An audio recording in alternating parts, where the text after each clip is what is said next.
Hey everyone, welcome to our first inaugural GT matchup cast for the Orktown GT 2018. I'm Josh Rosado with the War Kings of Cape Cod, broadcasting live from Rosado Blight. With me today, I got three of my good friends. I got Clinton Landolfi, fellow War King. MOTGA. I got Unplugger and should have been a War King, Keith Conroy. And I got the legendary Rob Fanuff of Countercharge fame. Wannabe War King. That's wannabe War King. Wannabe War King. Listen. You can be a War King. You too can be a War King. It's true. All you got to do is beat three of us and pay us $17 and you're a War King. Yeah, we have some very loose standards on how to get in. Loose standards overall. So the Orktown GT is happening this Saturday. So we're about 2 days away. So yeah, without further adu, why don't you grab yourself a Skulka-Cola and let's get right into it. That was bad. Oh, That was terrible. Horrible. No, you wait though. Skulka-Cola is going to be all over the internet tomorrow. You wait. So somebody start off with like what you read, some start with what you're drinking with. We start with bad puns. That's yeah, exactly. It's fine. No, we don't just start with bad puns. We just keep rolling with bad puns. It's just not going to stop. It's the War King's way. You just throw out 1,000 jokes, and one of them hits. One of eventually 999 doesn't. Yeah. It's okay. All right. So a couple things on the GT. I'm just going to go over some of the rules that we got going on here. We're doing 2,500 points. We're using the Clash of Kings 2018 rules. Anything is legal except for historicals for this tournament. So we have Edge of the Abyss characters.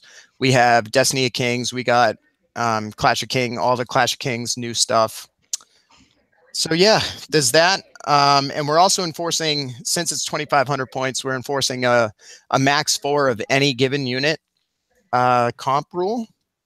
So basically, and a max 1 of allies as well. Yeah, and a max 1 of allies. So no 2 Alohi hordes for your allies. You only get 1.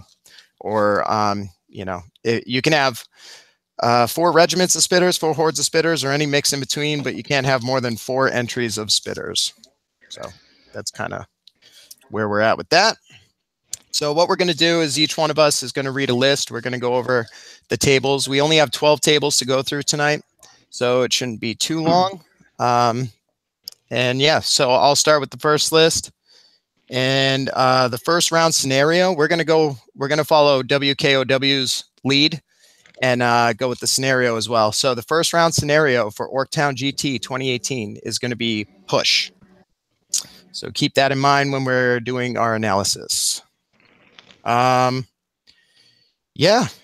and we can get right into it then, I think. What do you guys say? I think it's great. All right, sounds good. So table 1 is going to be a grudge match. It is the Great Khan versus Noah Nathanson. So I will take the Great Khan's list. Both of them are playing on a table called Ebonshard at our GT, which is my buddy Chris Rebello's home field, and it's home to some dwarves who have a massive brewery in Workinglandia. So here we go. Ron's list, also known as the Great Khan on the internet. He's got 3 regiments of spitters. 1, 2, 3, 4 hordes of trolls with the banner of the Griffin. He has 2 troops of Fleabag Riders, 3 regiments of Sniffs, 1 with the fire oil, 3 war trombones, 3 big rocks throwers, 1 flagget mounted with the loot of Insatiable Darkness, 1 bigot mounted on a Fleabag, 1 bigot mounted on a Fleabag for a total of 2, a whiz mounted on a Fleabag with the Circlet of Blood, everybody's favorite, and the Goblin Mega Blaster from 2018. So that's Ron's list. It's a little bit of revenge against Noah for bringing all those. Start out hot and heavy. All right. So Noah is bringing Varangar. He's got 4 regiments of thralls, a horde of fallen with potion of the caterpillar, a horde of fallen with a brew of strength, a troop of wolves, 2 regiments of mounted sons, one with the brew of haste, a chieftain on a horse with boots of the 7 leagues, 2 kings on chimeras, one with the staying stone, one with the dwarven ale, and Magnild of the Fallen. And that's 2,500. What do you think, Keith? So it's an interesting choice of Khan not to bring any Alchemist Curse this time. He has far less shooting than I've seen him bring. I think he's going to regret that when he goes against all this defense 5.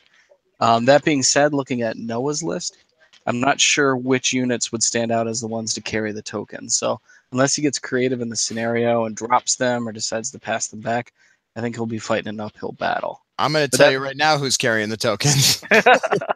It's the thralls. Oh, yeah. So, all of them. Yep. He's going to hide 2 regiments behind 2 regiments and just slowly walk them up the board while everything comes in. Around. I'm looking at Noah's list right now, and, you know, if there's something, here's the thing, though. Ron didn't go super, super heavy on the shooting this time. I mean, he's got his war machines. Don't get me wrong. He's got 3 regiments of spitters, but at the end of the day, he's still got 4 hordes of trolls in there. He's also got 3 regiments, 3 regiments of sniffs too. That's what I'm saying. So, like, you know, he's got 2 troops of flea bags, right? And he's got all the sniffs and everything. So if he can chaff Noah up in the right way, he might be able to, you know, kind of take some of that alpha strike away from Noah's super fast list and punch him back with the trolls. Yeah, his trolls have, at base, they have 68 points of nerve to pop all 4 hordes. And that's not taking into account the banner on 3 of them. Mm-hmm. Yep. So, and I mean, you know, and Ron doesn't particularly care. He's got so many drops that carrying the push tokens is not really going to be an issue. Noah's yeah, go ahead. I disagree. I think the only thing in his list that can carry the tokens, it has to be some number of trolls. Because, like, if he puts it on the spitters and the spitters die to one of those kings on Chimera, he loses the token outright. Everything else, he's not going to want to slow down to speed 5. You put that token on Fleabags or Sniffs, and they lose 90% of their utility. I mean, yeah, that's true. Speed 5, no nimble. They just, like, you just can't use them. And all his war machines can't carry. He's got, you know, 7 war machines, 4 individuals. You know, maybe put one on a spitter, but other than that, I can't see anything but trolls carrying those. You want to weigh in on this, Rob? What do you think? I mean, I'm looking at Noah's list, and I don't know. I don't know the push is the best scenario for this guy. I mean, he's got. I mean, if it was a kill scenario or something that you're just going to go and line up and kill, it'd be great. But what's kill? What's kill? I just you know. All right, here's what I think. I think Noah used it all up against Alex. He's got nothing left in the tank. You think after that blaster, after the blaster situation of 2018? Yep, that's it. That's it. And I think the Great Khan's got it. In this scenario, I like the fact he's got so much nerve and so much static combat, just pushing forward. And look, he may not have, you know, a Jeff O'Neill shooting list, but he's got a lot of shooting still. I mean, oh yeah, with the war machines, it'll sneak up on you. For sure. Yeah, that would make me blush. So I think Noah's list is so elite that there's the potential for this to go pretty poorly quickly. Oh, for sure. If those rock throwers are on point, he's in trouble big time. Yeah, I think if Ron can pop the thralls early, I think Noah's chances go way down as far as tokens go. I think Noah's game plan has to be to get in and try and pop whatever Ron has as far as token carriers. The 2 kings on Chimera, they're going to put in a lot of work. Oh, yeah. I think they're going to have to be the ones that do most of the heavy lifting. The Mounted Suns, I've been running 2 of them in the Varangar games I've been playing, and I find you got to back them up with something else that has Bane Chant, because if they don't pop whatever they run into on that first charge, they grind really slow, being only crushing 1. So having something like a Scald with a loot behind them makes them that much better. Mhm. But So who are you going with, Clinton? based on the intangibles, I gotta go with the Great Khan. I mean, there's a reason that dude's the king of 5s. Like, let's be real here. Like, that dude has a golden horseshoe in places that there shouldn't be golden horseshoes. It's very true. You know, just on the intangibles. I mean, don't get me wrong. I like Noah's list for an overall, but I think on this scenario and against what Ron's putting on the table as far as his brick of nerve and then the amount of shooting he has, it's just going to be a little bit too much. So I'm looking at Noah's list again. He's got the 2 King on Chimeras. He's got Magnild, who can surge forward with a fly for 1 turn, right? He's got I wasn't sure, he had an individual, right? Hold on, let me Yeah, he's got a chieftain on a regular mount. yeah, so he's got not on a dire thing. On a it's regular on a regular horse, so he goes to speed 8. So but I'm guessing that he's going to be tied into the 2 so here's the thing. Sons of Korgan regiments. My point is that Noah, I feel like, has the capability to get those, you know, smaller base units right across the board. And if Khan can't, you know, take down one of those chimeras on point, basically his war machines are just going to start disappearing. Yeah, that's what I was saying too. I don't feel like Khan has the bodies to protect those war machines for the amount of work that they need to do for him in this one. So I'm going to choose Noah on this one. What do you think, Keith? I'm going to have to go with Noah Nathanson. I've seen him win with far wackier lists. And he took, back in 8th, he took Kolek Suneater and 3 just crazy monsters, Dragon Ogre units, and almost won a tournament with it. So if there's someone to pull this off, as we saw last time, it's got to be Noah. So I'm going to have to go with him. Okay. So that's 2 for Khan and 2 for Noah. Should be a real good game. And I'd like to watch that one. So I think it's going to be really close. All right.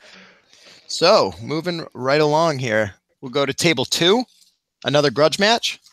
We're looking at Chris Murphy versus John Chastenay. Chris Murphy's got his undead. John Chastenay has his elves. They're playing in the Mungdrel Badlands this time around. Are there any other kind of lands in Mungdrel? No, there's some other badlands and some other badlands, and don't forget the stink swamps. Stinky swamps. Mount Yamada. All right, so who's up? I think it's Keith and then Rob, right? That's right. So that's it. Yep. All right, so Chris Murphy. Seen this list plenty of times in all these practice games. It's kicked my face in. Poor dwarves. Chris is the local player that I play with most often at the Portal Manchester. And he is starting with a Horde of Revenants. Undead giant rats, of course, for Life Leech 2. Brew of Strength. He's got 4 troops of Wraiths, which I'm sure everyone after Unplugged GT is still having nightmares about. 2 regiments of zombies, werewolves with the Brew of Haste, Whites with the Brew of Sharpness, Soul Reaver Cavalry with the Maquars, of course, a Revenant King on Undead Worm with Fly, Cursed Pharaoh with Wings of Honey Maze, and a Lich King with Heal 6 mounted in Shroud of the Saint. He also has, but not pictured here at the bottom, Funny Bone. So he is taking as his overpriced, what does he have, Dread on him? 50 points of Dread. That should be yes. So, as you do. And John has got, he's playing elves. So you guys have a lot of elves up in your neck of the woods? A lot of elves, yeah. Too many elves, man. I got rocked by elves at Unplugged GT this year. Oh, boy. I'm pretty sure the same guy rocked both of us. It was not awesome. Yeah. So John's rocking, obviously, elves, and he's got Kindred Archers. He's got 2 troops, and he's got 1 regiment with Fire Oil. He's got a horde of Sea Guard. That's a unit you don't see very much with the Hammer of Measured Force. Is the Hammer of Measured Force still in the game? Yeah. Yeah. All right. I guess I never see it anymore. I figure they took it out of the Dwarves love to take it. Yeah. Silver Breeze Cavalry. He's got here too. Sorry. He's got a troop of Silver Breeze Cavalry with a piercing arrow. Then he's got 1, 2, 3 hordes of Dracon Riders. One with Caterpillar, one with Strength, and one with Chant of Hate. Then he has a Dragon Breath. He has a Army Standard Bearer mounted with the Diadem of Dragonkind. Then he's got a Elven Mage mounted with Bane Chant and Inspiring Talisman. He's got a Tree Herder with the Healing Brew. And, of course, the Green Lady. I mean, you got to have the Green Lady, right? She's amazing. Unless you're nature, you like winged unicorns better. Perhaps. Right. Oh. All right. Interesting. It's going to be an interesting matchup with Push. Realistically, Chris has got a pretty fast undead list. Yeah. And He a uses lot it of fly. really well, too. Yeah. And so, I would have said I would normally go with the elves in this case, but I don't know, man. I like this guy's list. I mean, I guess he's going to put the tokens on the two zombies. Yeah. I'm not and sure. Games Past traditionally done that. He's got the Horde of Revenants too. That would be pretty Yeah, good for there you go. carrying those tokens too. Yeah, Dash 24 is not easy to get through. Dash especially with defense 24. 5. Yeah, and Life Leech 2 on those things. Yeah, Great. exactly. Hard to move.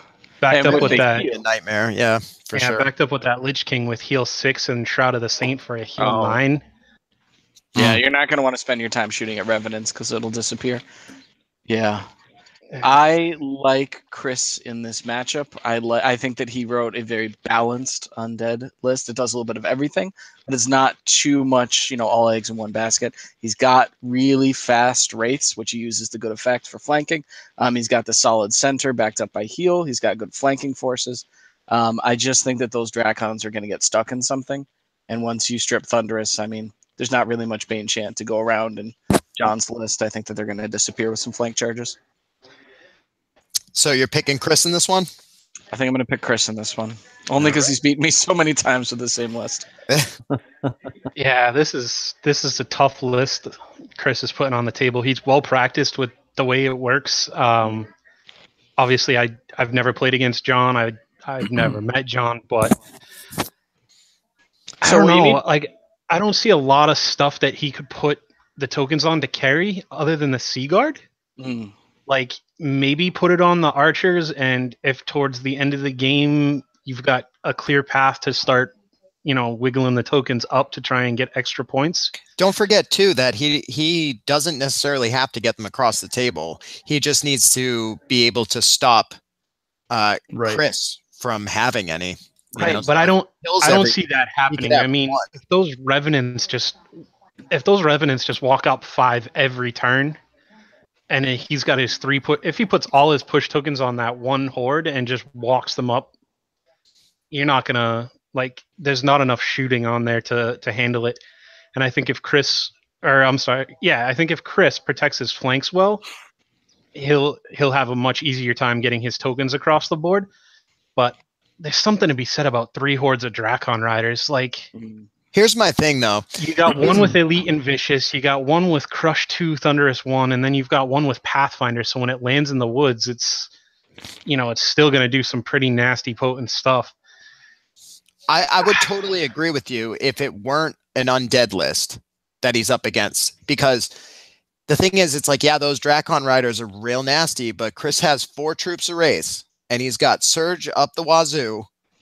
It's going to be real tough for John to find spots that he can land and or charge that aren't incredibly bad positions. Yeah, and that Winged Pharaoh, the Wings of Honey Maze is just awesome. Disorder 1, and then you're screwed, Yeah.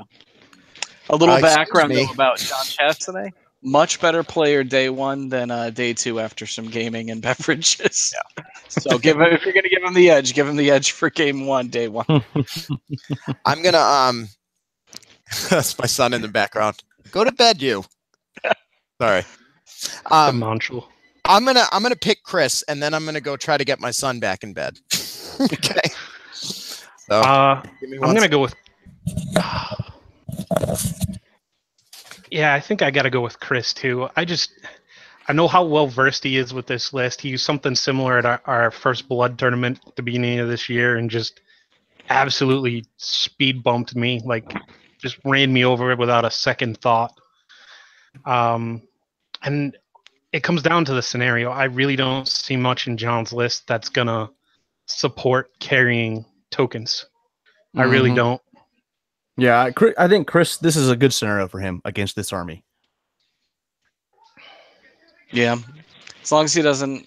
Yeah, and even then, doesn't have much in the way of regen, so that fire oil. Yeah, and yeah, Chris has been playing the undead since King's War started, and then in 8th edition when Warhammer died, so he's had a ton of practice of using the army, and I have to go with him on that one too. All right. Yeah. Did so he gave his vote. What about everyone else? Who do we think? Is that all unanimous? All Yeah, 4 of Chris. us for Chris? Yeah, I think it's a clean sweep for Chris on this one. All right. I'm back. Which means that John will probably win.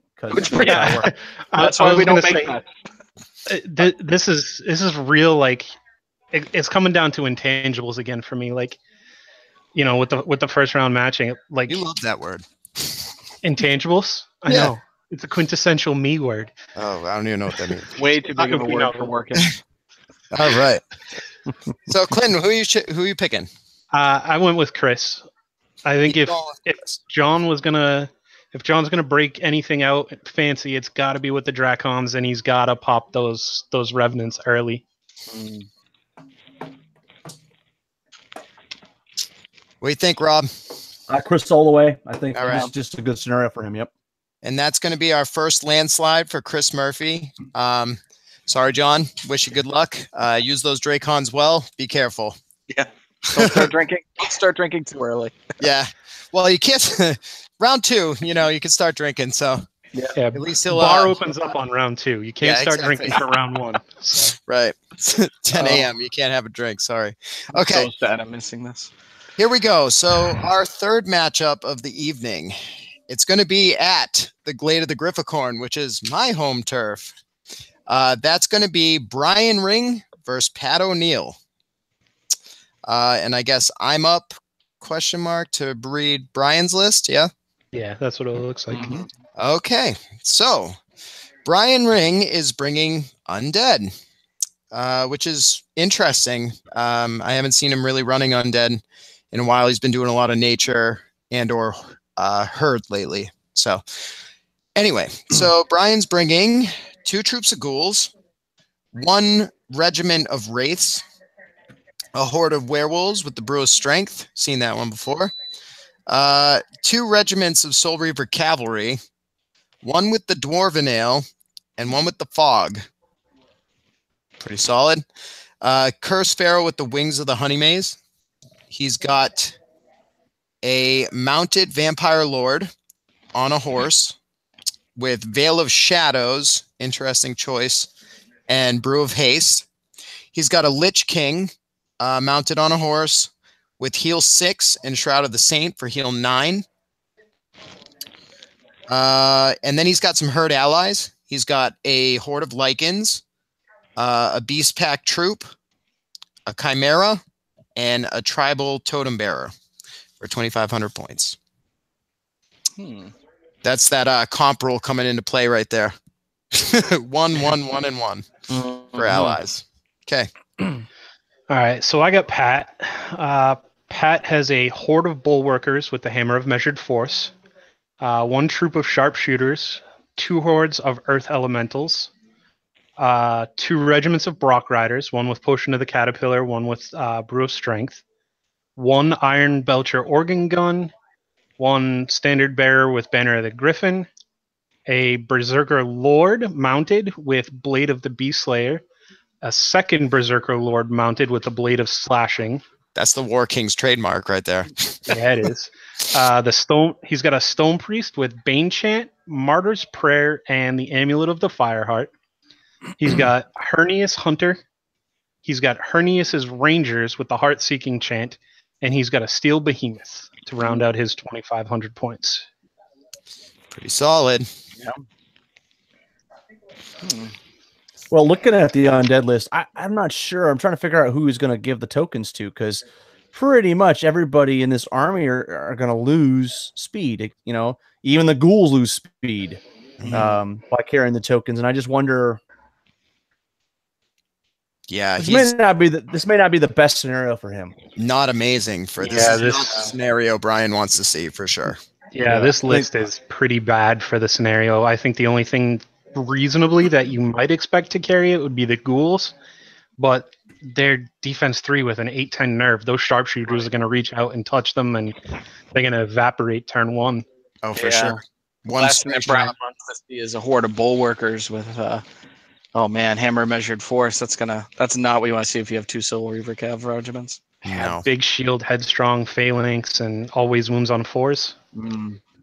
I think just on sheer scenario in this matchup, I think that Pat has a very good advantage. He's got that big horde of bulwarkers to carry the tokens across, albeit slowly. But Brian is basically going to be, if Brian wants, even a shot at this one, I'm not going to tell him what to do. But what he's going to do is he's just going to, because he doesn't care about that defense 6, right? Brian doesn't care. Not even a little bit about how tough Pat's army is. Anything he touches is just going to melt. So I really think that Pat's shooting is going to help a lot in this scenario.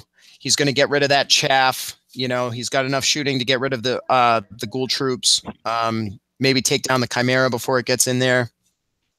But I think in this scenario, I'm going to have to go with Pat, my fellow War King on this one. Sorry, Brian. Even though Brian kicked my teeth in last time we played, but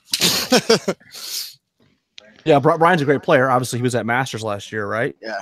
Yep. So, I mean, he's a great player. I just, it's hard for a great player to overcome this kind of deficit when you're playing this army against that army in push. And that's just, that's asking a lot. Yeah. But, Brian's capable, but I'm going to go with that.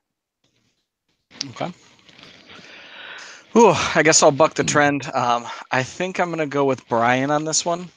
I think in a traditional dwarf matchup, it would give them the edge. I would have liked to see maybe a little bit more shooting, but any shooting that he's going to have for any targets is kind of negated by hopefully use of terrain, but items kind of like the fog and a lot of characters that Brian brought. I think that having played so many fast lists in the past, hopefully he'll find some good flanks and we'll be able to kind of ignore some of the more, some of the blade of slashing and other mounted Brock characters. I'm not crazy about the Brocks in this matchup. I think that they're going to get stuck way too early and they don't really outrange anything. So I think he'll get the alpha on that. So I think because of that, I'm going to pick Brian and say that the Brocks are going to go down quickly. All right. I'm torn. Pat's got a lot of stuff that would be good for carrying, but I don't see, other than the chaff, I don't see like any good targets for him to shoot at. Like Keith was saying, like, it's not Brian's a ton got the of shooting. speed. So let me just tell you, as a herd player, I'll tell you how fast a Chimera can go down. No, it's much faster than you would think. Because I didn't pummel the crap out of your herd when you were still playing. I lose all the time. Yeah. No, trust me, I understand. But I mean, so if you're focusing shooting on the Chimera, then the Soul Reaver's left unchecked. The werewolves, the Lycans, the Beast Pack. He's got a lot of stuff that he's going to be able to sort of just move around. And I really like his list. It's a really strong list. I think it's really bad for this particular scenario. I think that it's not going to perform as well as he would need in, say, like a control set, like a control or even dominate would probably be a really good scenario. Definitely invade, but I don't think push is just going to be able to do it because you figure he can put a token on Pat can put a token on the bulwarkers, one on each of the earth elemental hordes, and just slowly get up there. He's got the stone priest behind those guys with martyrs per 7. He can just slowly just walk his way up the board with all 3 tokens, and he could probably claim the center one, and then it's going to put the back foot on Brian. He's going to have to come up with something creative to to take a token away from Pat, and I think that's what's going to make or break the difference is whether or not Brian can get that token away. So I think it's on Brian to put his best foot forward and do something creative, but I have to give it to Pat for this matchup. All right. Just based on scenario. So that is that's going to be 3 for Pat and 1 for Brian. Good luck, Brian. Don't let us down, Pat. Okay. Brian, kick his ass. Prove us wrong. Pat, you lose this game, you're off the team. All right, so moving on. All right. So we got our 4th matchup here. And this matchup is going to be taking place on Orc Town itself. Ooh. The home field of Skullface. And that matchup is we have our Orc Town GT Ringer, which is being played by Ragnar. His last name says R, but I think it's short for Arneson on Facebook, but I'm not sure. And it's going to be versus Willem Ackman with Basileia. So I think that's Clinton to read the Ringer and Keith to read Willem, I think. No, you got Keith and Rob. That's what I said. Yep. All right. So to preface this with the forces of Basileia, the name of the list is Pew, Pew, Pew. So to give any indicator of what I'm about to read to you right now, we're starting with a horde of crossbowmen with Jar of the Four Winds, and a second horde of crossbowmen, this one with the heart-sinking chant. A horde of men-at-arms with spears. Regiments this time of 2 regiments of men-at-arms with swords, one with the Blade of Slashing, one with the Mace of Crushing. A horde of men-at-arms with the Macquare's Potion of the Caterpillar. And a horde of men-at-arms with the Diadem of Dragonkind. We're then followed by 3 heavy arbalests, a bearer of the Holy Icon with the Lute of Insatiable Darkness, a high paladin mounted with the Circlet of Blood, a priest with Martyr's Prayer and Banner of the Griffin, 3 war wizards, one with Inspiring Talisman and the other 3 with Martyr's Prayer, a Forlorn Guard regiment, and finally the Shield of the Golden Horn formation. And I have no idea what that is, so I'm Clinton could tell you, I think. Oh yeah. +2 to waver and route values. Wow. Yeah, so that horde of men-at-arms spear and the 2 regiments, while they're within 6 inches of that priest, get +2 nerve. And it's not rally 2, it's just straight up +2 nerve, which is So why you good. put the Banner of the Griffin on that priest. Now, that horde of men-at-arms, suddenly the spear horde is 24-27 to pop. Backed by Martyr's Prayer 7. Ever heard of it? Backed by Martyr's Yeah. Prayer 28 or whatever he's got. Yeah, well, Jeez. yeah, with all those war wizards, he's got all the Martyr's Prayer too. All right. And the Ringer list? Yeah, the Ringer list. So did you write this list, Josh, or Actually, my boy Clinton did. This was my brainchild. I was supposed to play Ringer, but I had major back surgery a couple weeks ago, and my recovery is not going as fast as it did the first time I had the surgery done. So Josh found somebody to step in and play the list that I wrote. it doesn't look like an easy list to play, so hopefully you got a very competent player. So the Ringer list at Orktown GT, there's going to be a horde of Bloodsworn with Gift of Korgan and Life Leech 1. Let's see, horde of Fallen, as you do, right? Mounted Sons of Korgan, you got 2 regiments, one with Fury and one with Caterpillar. Well, actually, both with Fury, one with Caterpillar. You've got a horde of Direfang. That's cool. You don't see a lot of those. Devourers, you've got 1, 2, 3 of them. That's pretty cool. They both have, or all 3 of them have Birth 10. That's pretty tasty. Cursed Sun with the Wings of Honey Maze. King on Chimera with the Dwarven Owl. And Gift of Korgan. Obviously, you got to have the Dwarven Owl because he's probably going to be out and about doing his own thing. And got to keep him moving. And then finally, round out the list with 2 Scalds. One's mounted with the Lute of Insatiable Darkness, and one's just naked. So 2,500 points. That's an interesting list. It's softer than a sneaker full of puppy poop. The thing is, like, you can't really make a soft Varnger list, though, right? I mean, even like the softest of the softies they're still Varnger deep down. So, but yeah, it doesn't have a lot of the the crap that you would normally see on a Wagner list. So The filth. there's that. What are you guys thinking? Are there enough attacks in this Varangur list to make it through these? Oh my! Well, you could not have asked for a better scenario than push for Willem to start out with. For the Basileia, right? Oh yeah! Wow. I bet the Great Khan is really happy that Willem's not bringing the catapults, so there will be that. That's a win right there.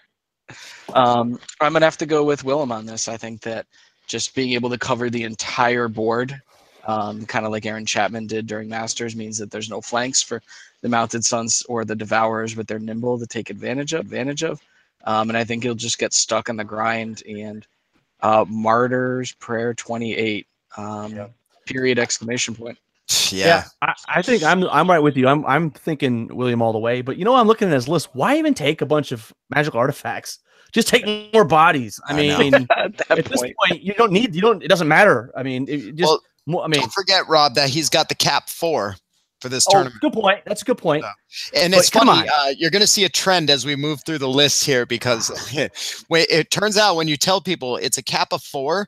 That means I have to take 4 for a lot of people.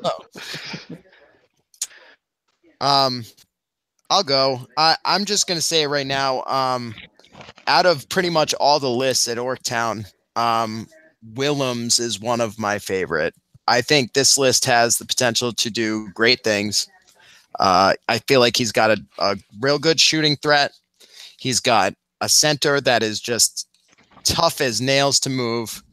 Backed by all that Martyr's Prayer. I don't know. I think Willem's going to have a good tournament. I don't think a lot of people are ready for that much nerve and that much healing. It's like almost like the Southeast. Yeah. It's reverse Southeast almost in a way. Exactly.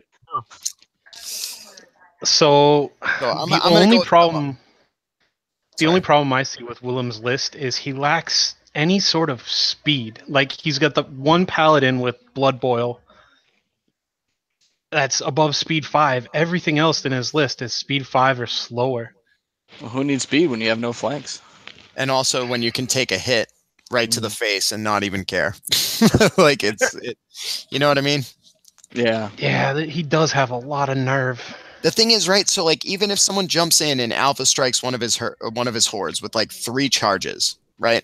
Okay, so I lost 1 horde, and now I'm going to countercharge you, and I'm going to shoot whatever's behind. I don't know. I just think with all those bodies, he's got plenty of ability to bring those tokens right across the table, slow and steady.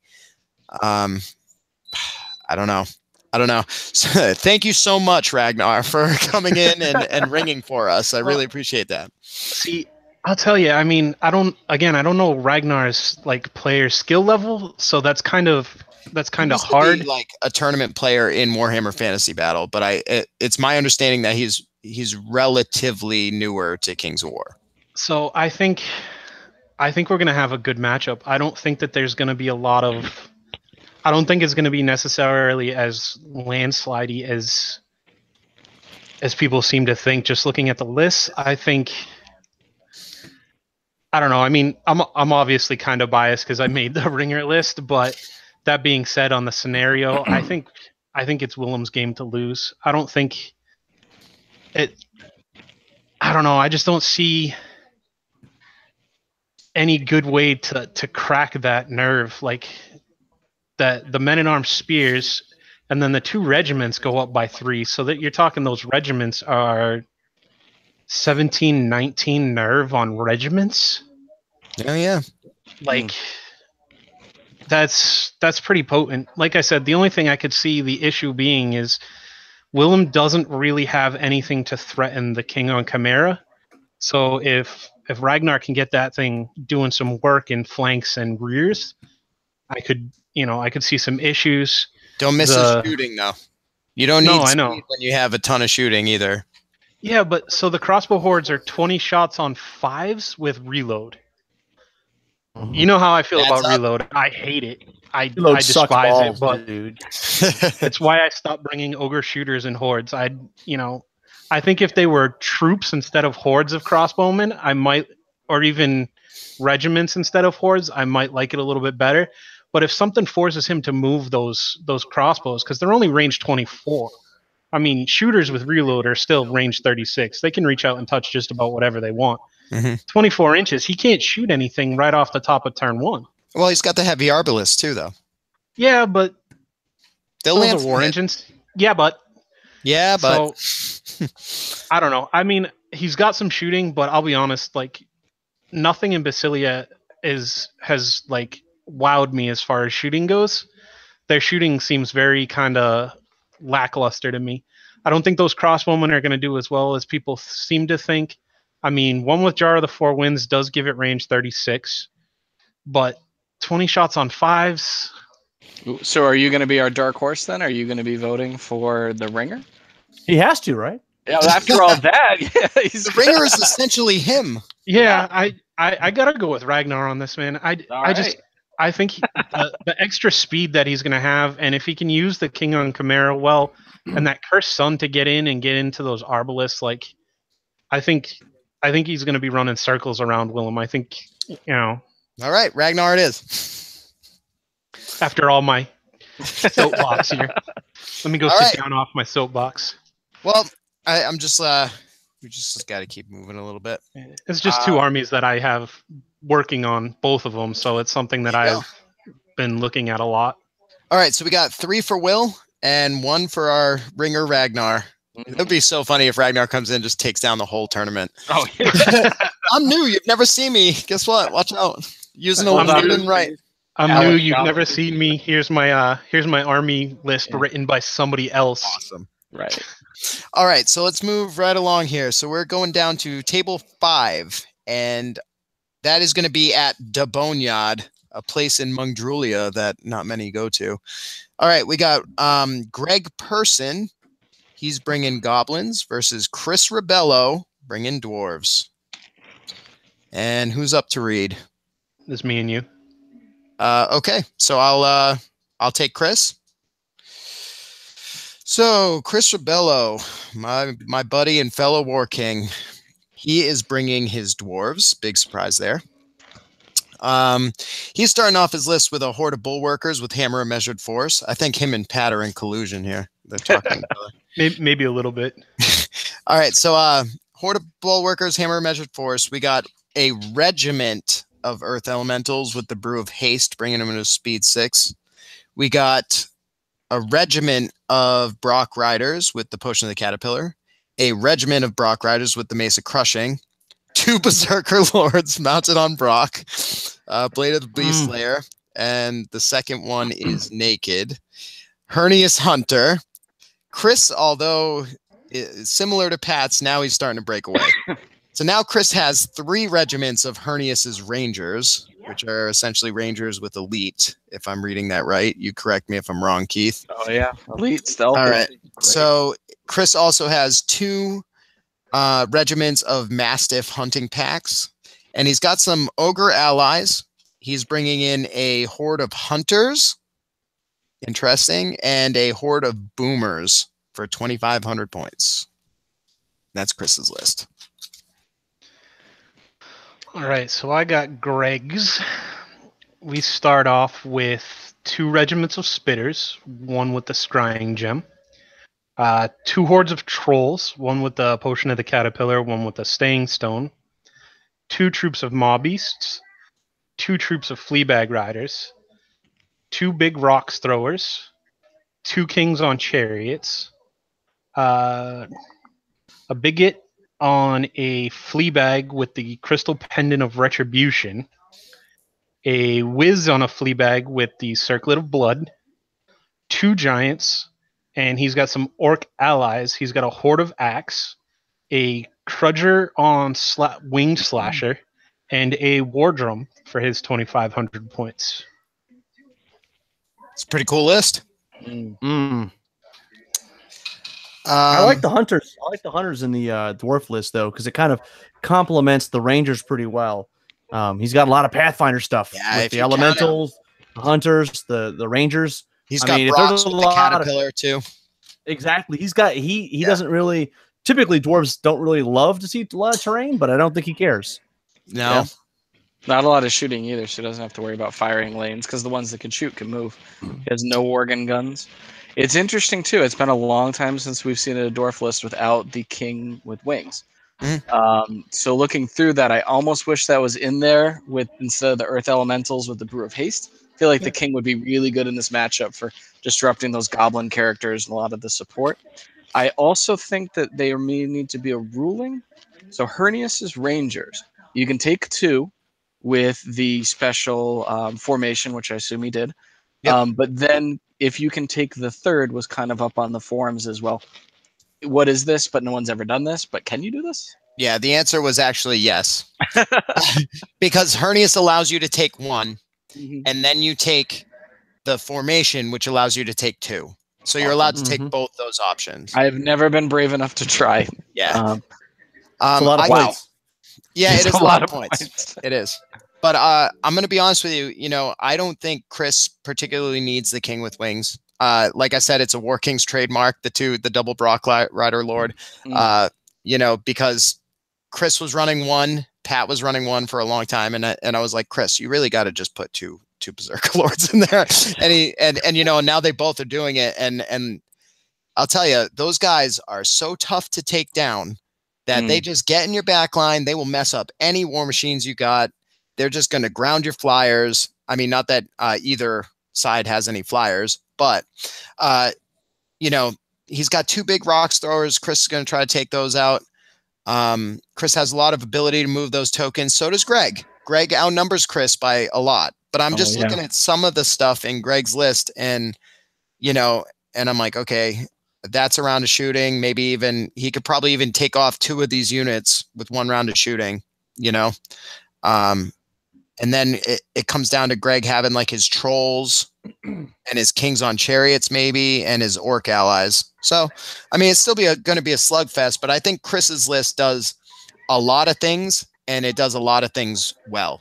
It's all over the map, and I think he's got all the right tools to deal with this many goblins. So I'm gonna give it to my boy Chris on this one. I'm gonna go with Chris as well, based on the fact that those Berserker Lords, especially the one with the Blade of the Beast Slayer, is gonna do some. He's gonna do a number on those Kings on Chariots, the trolls. Like, if he gets those like 8 attacks with crushing 3 against the trolls, the Kings on Chariots, you know, even as to help nudge over the giants. I think it's going to come down to Greg using the Axe Horde well, and the Wing Slasher I think is going to put in some work. But Chris is borrowing those ogres from me, so I know that those boomers are going to help for his backfield protection. So if that slasher lands in the backfield, those boomers are just going to be there to you know, put a serious hurt on it. I don't know what Chris is going to use to carry the tokens. I mean, the bulwarkers are obviously a good choice. Earth elementals. In a regiment, I don't know, because they're dash 14. That would make a really juicy target for that. Much harder to pop though than you think, and you could tuck them behind a unit. Yeah, keep them safe.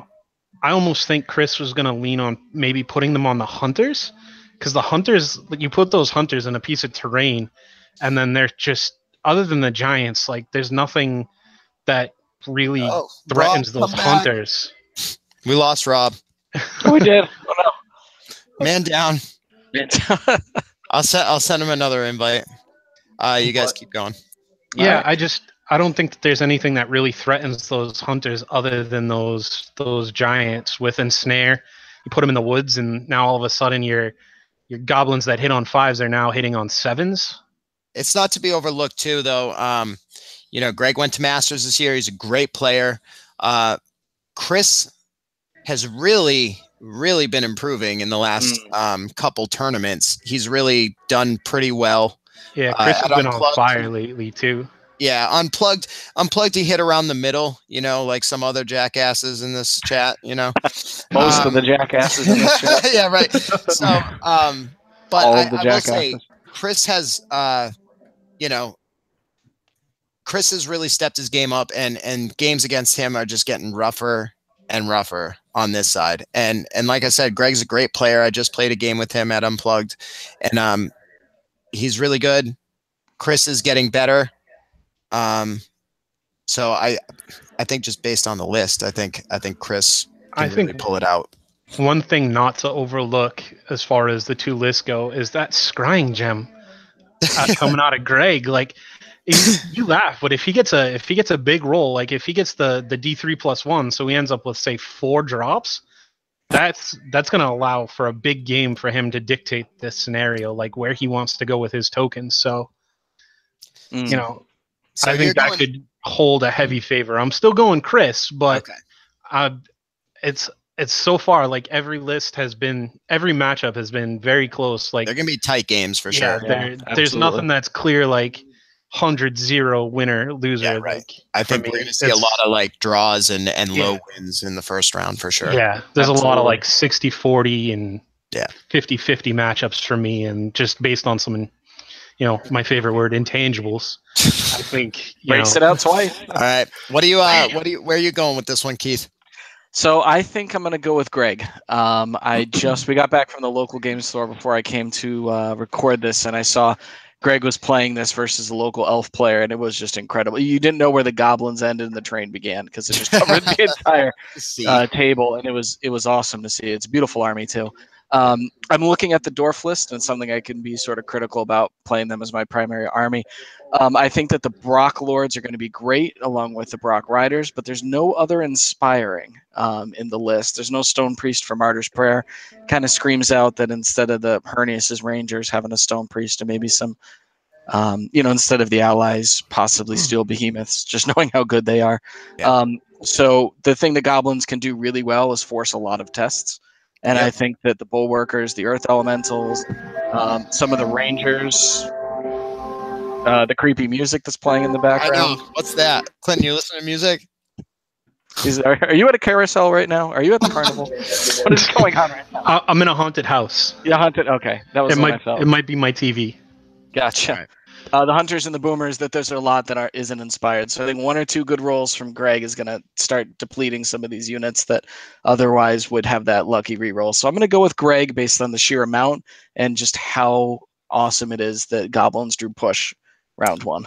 Sounds like something an unplugger would say. All right. What do you think, Rob?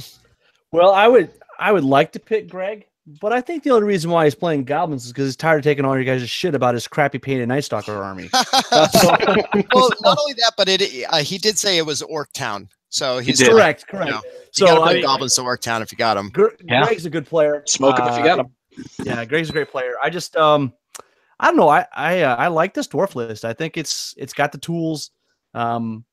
Greg's got bodies, but I don't think they're ready for the dwarves. So I'm going to go with Chris in this matchup. All right, that's going to be 3 for Chris and 1 for Greg, and then Greg's going to come in and prove us all wrong. Good luck, Chris. My hero. All right, moving right along. We're going down to table 6.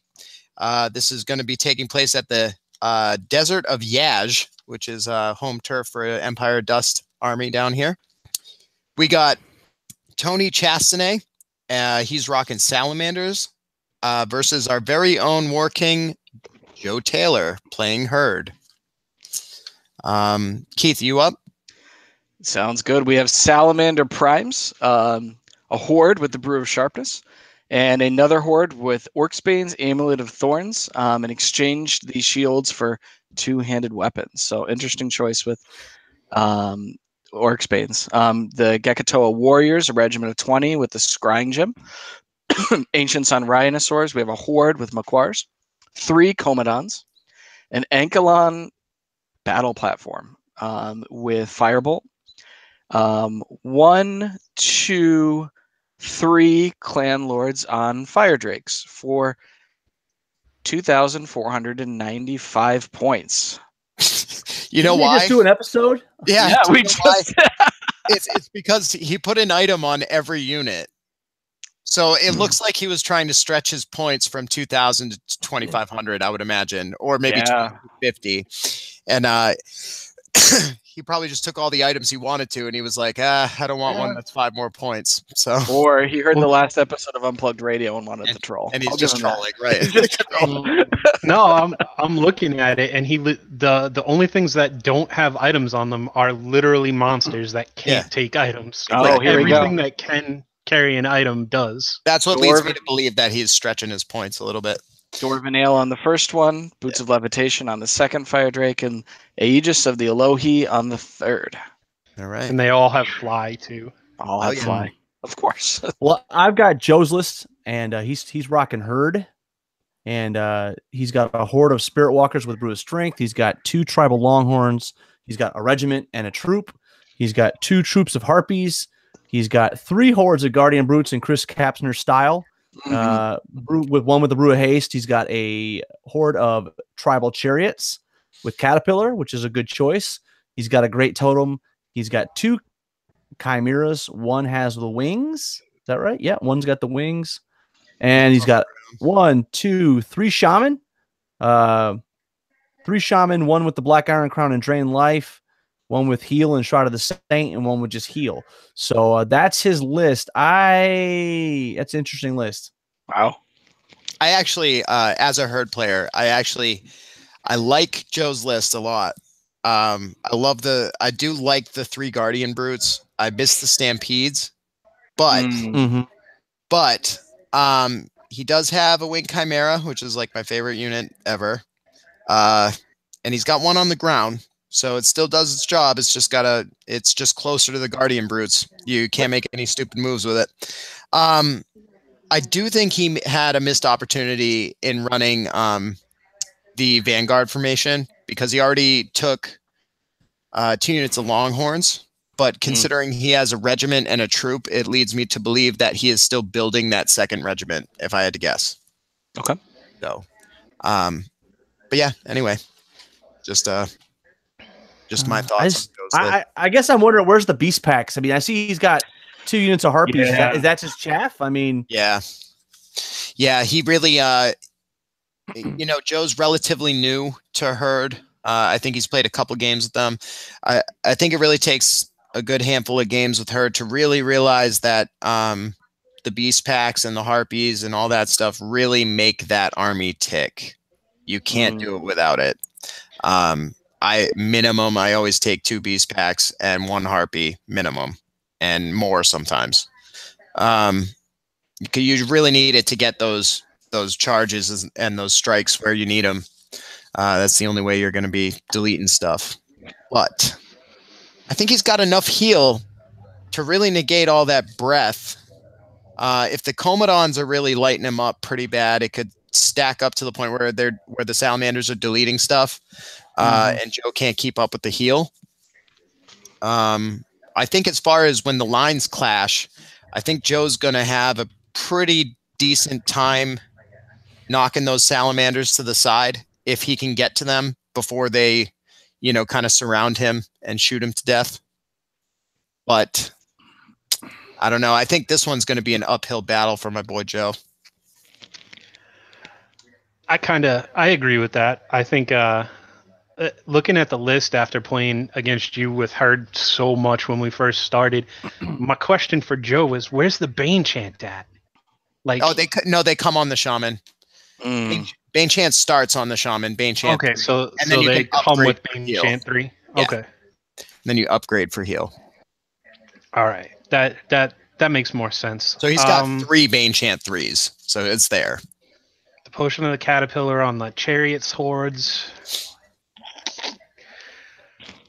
As far as token carriers, the only thing I could see would be the Spirit Walkers. Longhorns.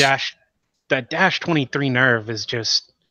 Yeah, but I'm going to tell you right now, dude. I'm going to tell you right now, against Tony's list, it might as well not even be there. He shouldn't even be, you know what I mean? Like, you shouldn't even, he might as not even bother to deploy Spirit Walkers against Tony's list, because he can just Brett that off the table. He can look at it the wrong way and it's going to go away. 100%. Defense 3. I mean, that's where all his breath's going. On those Fire Drakes. That's what I'm saying. With Vicious. Yeah, I think Joe's got to be careful of those fire drakes. One of them's got the boots of levitation too, which means that's got an effective threat range of 32 inches. Mhm. You know, it can fly at the double and then breath another 12. I think Joe's got to get work done with his Chimera with wings and his Guardian Brutes. But I think if Joe can get into the flanks of either of those primes, he's doing pretty good. But one of those primes has phalanx. The one with crushing 2 has phalanx. That's not which what is that's going to negate a lot of what the extra punch that Joe brings to the table. So I think you got to avoid those ones and go after the other ones. But I think it's Joe's game to win. I think it's Tony's game to lose at this point. Again, it's real close, but I got to go with Tony. Okay, you going Tony? What do you guys think? Guests that aren't War Kings? Yeah, I'm right there with you. I mean, the Salamanders have got the tools to dismantle the army that they're playing, and it's push. So, you know, he can't sit back. He's got to come at him. And I think there's so much. I mean, the Commandants, man, I have been on the wrong end of some Commandants before. And Blast D3 works in combat too. So that's what I'm saying. Yeah. Yeah, it's just like, oh, I'm going to charge him. And then he just, you know, You're not tripling your attacks versus them either. Yeah. So Salamanders all the way. Okay. Rob for Salamanders. All right.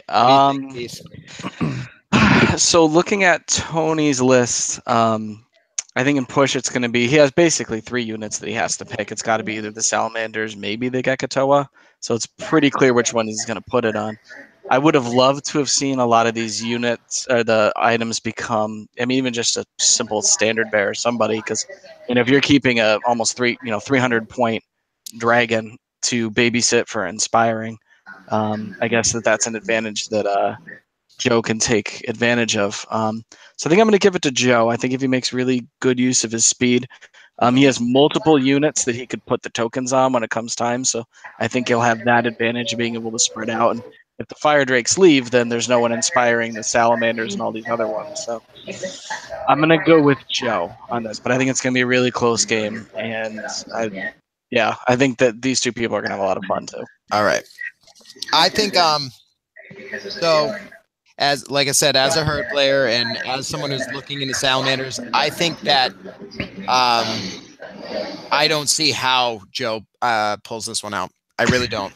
I really don't. I think he's just going to get absolutely trounced by this Salamander list. Now, here's the thing, though. I don't like this Salamander list. I don't think it's the best, and I certainly don't think it's going to win the tournament. But I think in this matchup, Herd does not want to see that much breath and that much artillery. And then when they finally get there, be so sad as to how resilient those Salamander hordes are going to be. So, Joe, I love you to death, but pick it up on round 2, bub, because I don't know. I don't think this one's going to work out for you. Go ahead. I know you're watching, Joe. Go ahead. Prove us wrong. Prove us wrong. Please do. I mean, as much as I want to vote for War King on this one, I don't think I can. Come join Josh on Salt Mountain over here. Salt Mountain. Ooh, I'm the Lord of a legendary place. All right. So the next matchup, I think we're all in agreement here. So that was 3-1, Tony to Joe. Good luck. So let's see. Table 7. We're on the War Kings National Cemetery. We're all War Kings. Go to die. So here we go. So we got Jim Ellsworth versus Greg Anderson. Clash of the Titans. Clash of the Titans. I'll go ahead and read Jim's list, and then Clinton, I guess, is reading Greg's. Hell yeah. I love Greg's list. I love Greg's list. Okay. Here we go. Jim Ellsworth, my buddy. I love playing Jim. He's such a nice guy. All right. We got a horde of kindred archers with the heart-seeking chant. We have a regiment of palace guard with the banner of the griffin. A troop of kindred glade stalkers with the staying stone. A regiment of hunters of the wild with the chalice of wrath. That's pretty cool on them. I like that. Horde of Forest Shamblers with the Brew of Strength, also a good choice. Stormwind Cavalry Regiment with Caterpillar. 2 Bolt Throwers. He's got 2 Mages, 1 with Banechant, Martyr's Prayer, and the Inspiring Talisman. And then he's got 1 with Martyr's Prayer and the Fire Amulet, so that he can heal and Martyr's Prayer in the same round. Seems redundant, but okay. He's got Dragon Kindred Lord. He's got 2 dragons, 1 with the Boots of Levitation and 1 with the Healing Brew. And then he has the Windborn Legendary Silver Breeze Cavalry. Love that unit for 2,500 points. And that's Jim's list. All right. Greg's list starts with 2 troops of Thule, 1 with the Mace of Crushing, 1 with the Blade of Slashing, a regiment of Thule with the Staying Stone, 2 hordes of Depth Horrors, 1 Healing Brew, 1 Potion of the Caterpillar. He's got 2 hordes of Gigas, a horde of Worm Riders with the Dwarven Ale, a Kraken, 2 Knuckers, a Thule Mythican with Banechant 2, and then a second Thule Mythican with Lightning Bolt 3 and Wings of the Honey Maze. He's got the Siren, he's got Nakushi Worm Rider Commander, and then he's got the Formation Thule Tidal Scourge. Which I'll look up right now. I can tell you right off the top of my head. The 2 regiments, or the regiment and 2 troops of Thule and the Thule Mythican on foot all get +1 speed. It's pretty good. Brings them to what, speed 7? Brings them to speed 7 and snare and stealthy. Like it. It's not bad. So, what do you guys think? I mean, it's hard to vote against the Siren when you see it in the list. I am sad, though, that there's no Carl the Coral Giant, so I may vote against him just based on that. I'm a little tangibly upset right now. Where the hell is Carl? Carl! I think you guys are going to be reasonably impressed with the Thule Mythican with the wings that he has. The model he's done for that. Oh, yeah, it's great. So on the ride back from Unplugged, he and I had a really long and in-depth conversation about individuals that he could put wings on as a possible, flying dude to just go disrupt war machines and stuff in the backfield, which I thought that this list might be kind of soft to. And we were looking at all as individuals, and for the points, the Thule Mythican is surprisingly pretty good. Wow, so actually a caster it's a caster, right? Yeah, he's got 5 attacks on 3s. He's got Crush 1, Ensnare, Individual, Stealthy. So, if you want to shoot at him, you're getting a -2 to shoot at him. He inspires himself. He comes stock with Crush 1. 20 points, you give him Lightning Bolt 3 so he can fly around and zap stuff, too. So he's a total of 135 points for a flying caster that's also decent at disrupting shooters. Defense 5. It's good. He's really points efficient for what he's using him for. So what are you thinking in this matchup, Clinton? Who do you think's got it? After getting spanked so hard by Elves at Unplugged, it's hard to vote against them. It really is. They're so good. I love the Windborn though in Jim's list. Yeah, but he's also got 2 dragons, bolt throwers. He's got dragons. Yeah. I mean, the only thing I could really see that would hurt him is his lack of inspiring. But he's also got 3 units that have Vanguard. The Glade Stalkers, the Hunters of the Wild, and the Forest Shamblers are all coming out, an extra 6 to 12 inches right at the start of the game. And he's just got the Palace Guard just chilling there so they can carry the tokens, Yeah, and those guys are not to be underestimated. Those guys suck. They're good. Yeah, they're really good. So what are you going? You going Elves in this one, Clinton? I'm gonna vote Jim. Sorry, Greg. Come on, Gerg. Prove me wrong, Gerg. All right. So that's 1 for Jim. What do you think, Keith? I think I'm going to go with Trident Realm on this one. I think that the Knuckers are going to be a really good counter to Dragons. I think that just based on the unfamiliarity, I mean, he's the only one in our area that plays, and he's got all kinds of units that he could put the tokens on to push over. I think that he's got. I mean, the elves have a couple. It's basically going to be the archers and the palace guard. Whereas here, after they deploy, I mean, he could choose whatever sides he wants: the Gigas, the Depth Horrors, the Thools. The really, really good amount of choice. That being said, as long as he can get something such as a Thule magician with wings of the honey maze, magician, into the Abracadabra, wow, into the archers, I think that he'll be good.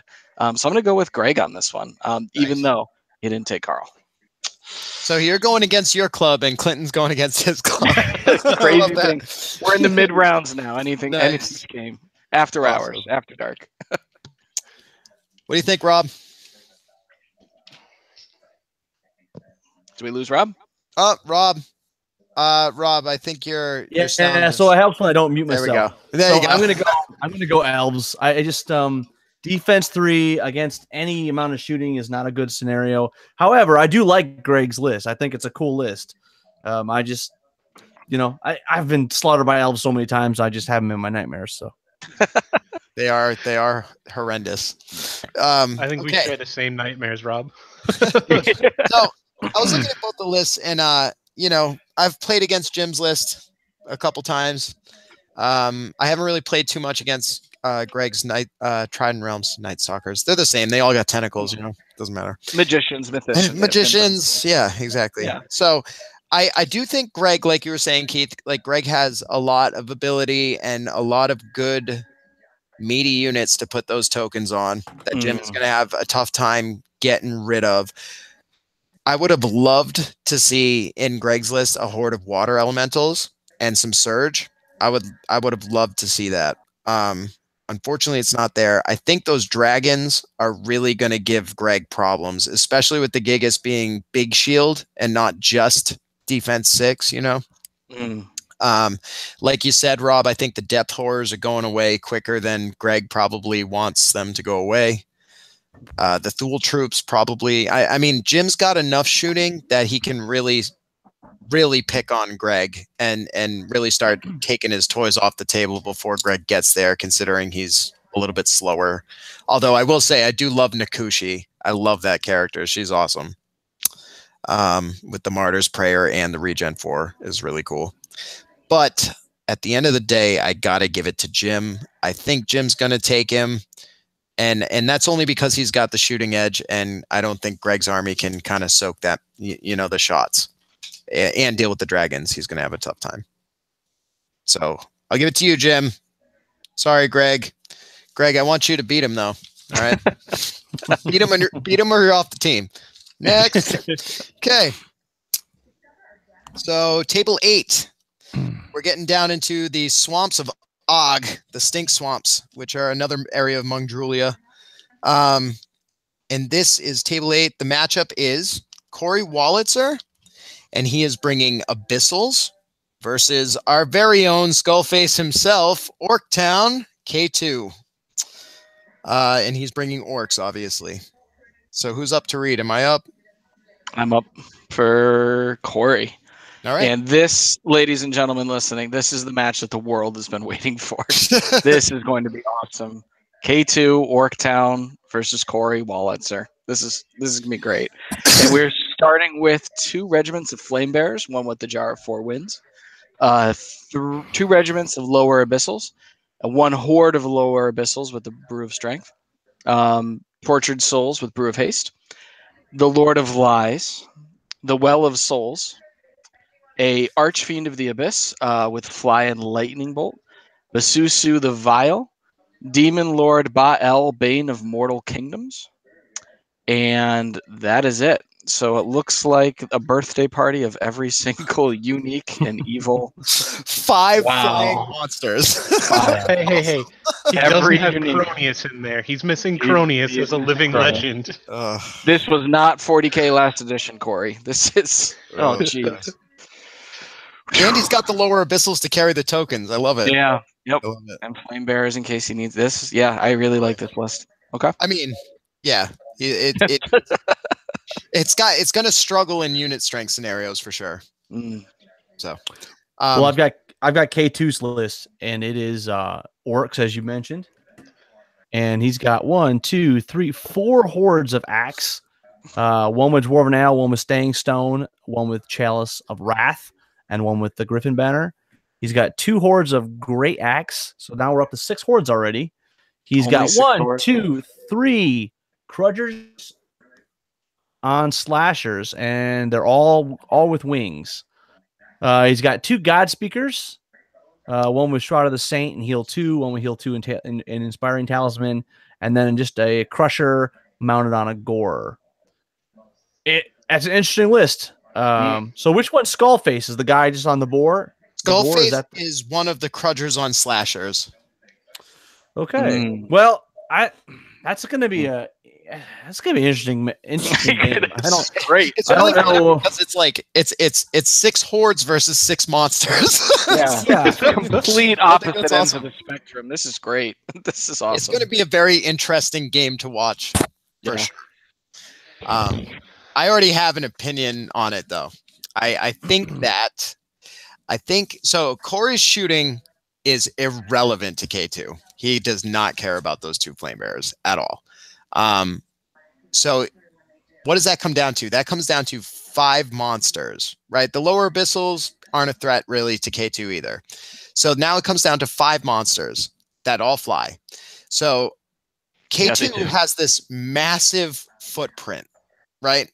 That like just covers the whole board. He's got 6 hordes. Now, you might say, yeah, but he's got 5 monsters. He's going to be able to get into the flanks and get in the rear and all this other stuff. But guess what? K2 has 1 Disorderer and 3 flying monsters himself to play that chess match with him and keep them honest. So I don't know, man. You know, I just see Corey having a real tough time getting through all that orc. And on that one, I'm going to go ahead and say Skullface is going to reign supreme and take it down for, you know, his namesake tournament. Can we trademark that saying? All that orc. All that orc. It's all about that orc. All that orc. But I do think Corey's list is going to do mean things to other armies in other rounds. But I just think K2 is going to, you know, MOTGA right across the table with with those markers. And I don't know, man. And unless Corey like really outplays him and gets those angles, like I said, K2 can kind of chess match the ones that are getting a little too frisky with his own flyers. And then Corey's kind of in trouble because K2 can just keep healing and those hordes are going to be tough to break. And if he goes into anything in the front, those monsters are going down. So I'm going to give this one to Orktown.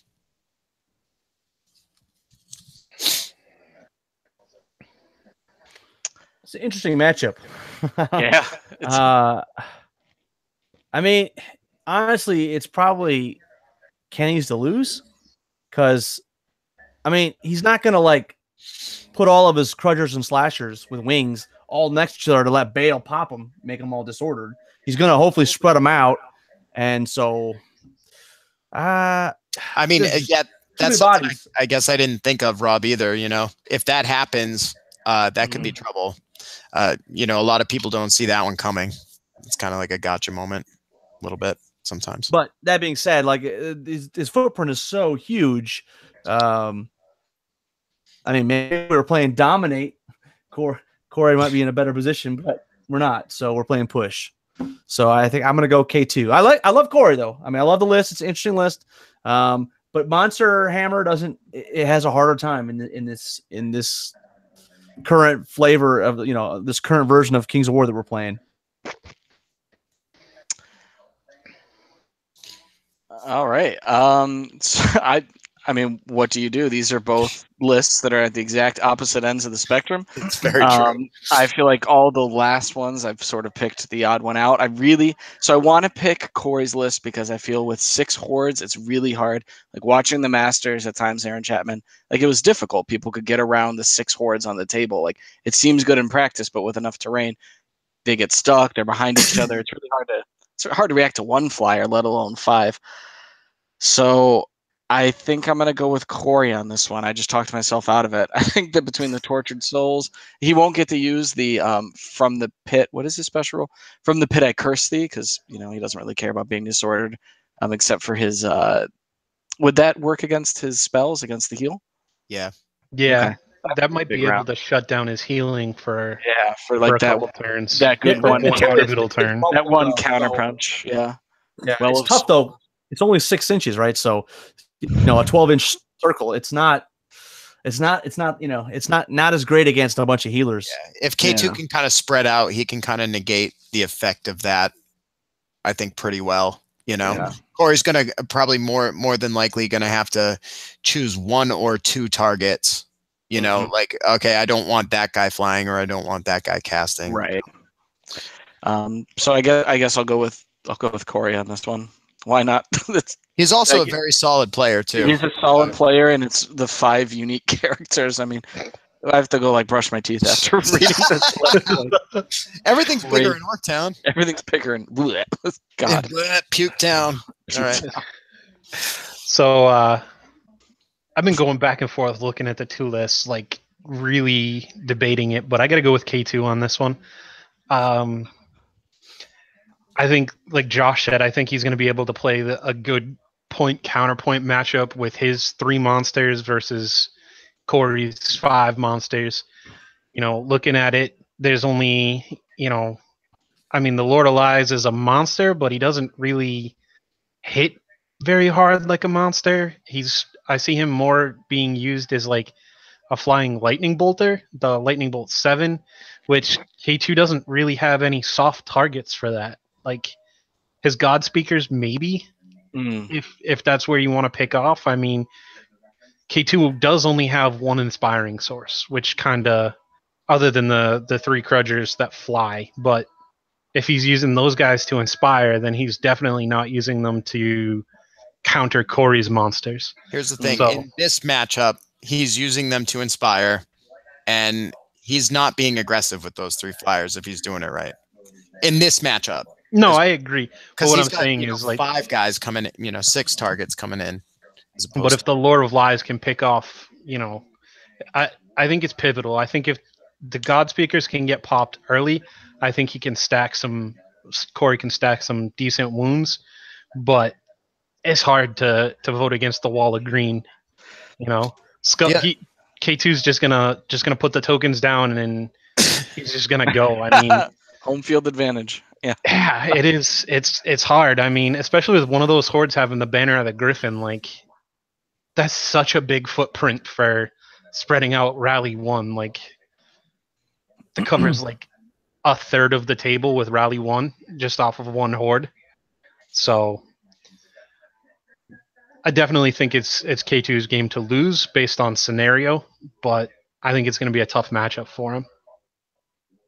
Yeah, I think it's definitely going to be a close game. If K2 pulls it out, it's probably going to be by one or 2 scenario points, maybe. Because I see some things that Corey can kind of do that are a little sneaky in this matchup. But so you're going K2, Clinton? Yeah, I'm definitely going with K2 on this one. All right, so that one's going to be 3 for K2 and 1 for Corey. And again, K2, don't lose this game. You'll be off the team. All right. Be some new applications coming for War King. New application. Well, you could have been a War King, Conroy, and yet here we are. Listen, I'm not going to tell you. I'm not going to try and recruit you or anything. I'm just going to let you know doors are always open. War Kings rarely turn people away. All right. Right. So we're like Shambling Horde 2.0. All right. So here we go. So table 9. These guys are going to be playing at the Ickwood Swamps, a spider-infested borderland between my home turf and Ron's home turf. We got John Vanaz. He's taking Abyssals versus our very own War King Bill Potter with Undead. And I think I'm up to read a list. So please read the title of this one, because the irony is killing me right now. Sure. Yes. So, Damn it, Keith, I didn't even see that. John Banaz.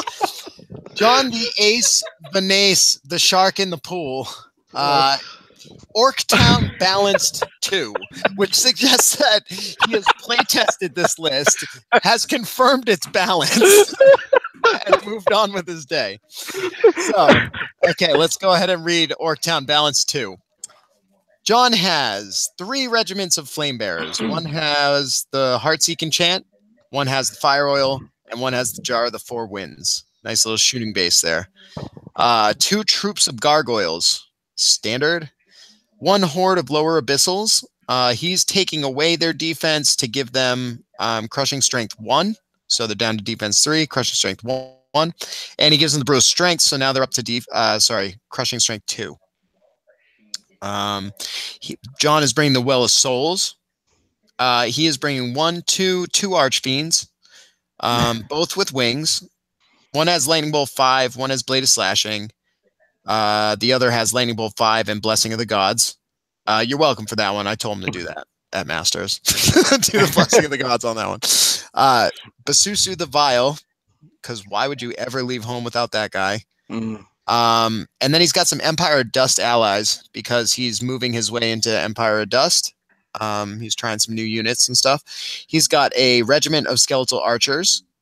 He's got a horde of enslaved guardian archers. And he's got a balefire catapult just to add more to that shooting death. A lot of balance.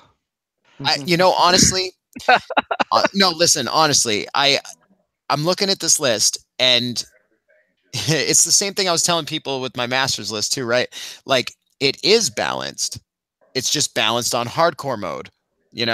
He's coming to play and he's got a little bit of shooting. He's got combat. He's got disorderers. He's got all the tools in the box. He's got a horde to carry the tokens. It is a balanced list. Well, he does skew a little bit towards shooting, but it's not all in shooting. You know what I mean? He's got some shots and he's got a good amount of shooting and it's all decent shooting. It's just, he does have other things he can do as well with the flyers and stuff like that. So 4 units that don't shoot. Is it 4? I think it's 1, 4. 2, 3, 4. One of them is the Well of Souls. 5 Basusu the Vile. 5. Oh. No. The Well of Souls has Soul Drain on it. Hey, let's not forget the 2 troops of gargoyles too. Okay. All right. Anyway, that's John's list. I got Bill's list here. We've got Undead. He's got a horde of revenants with giant rats for Life Leech 2 and a brew of strength.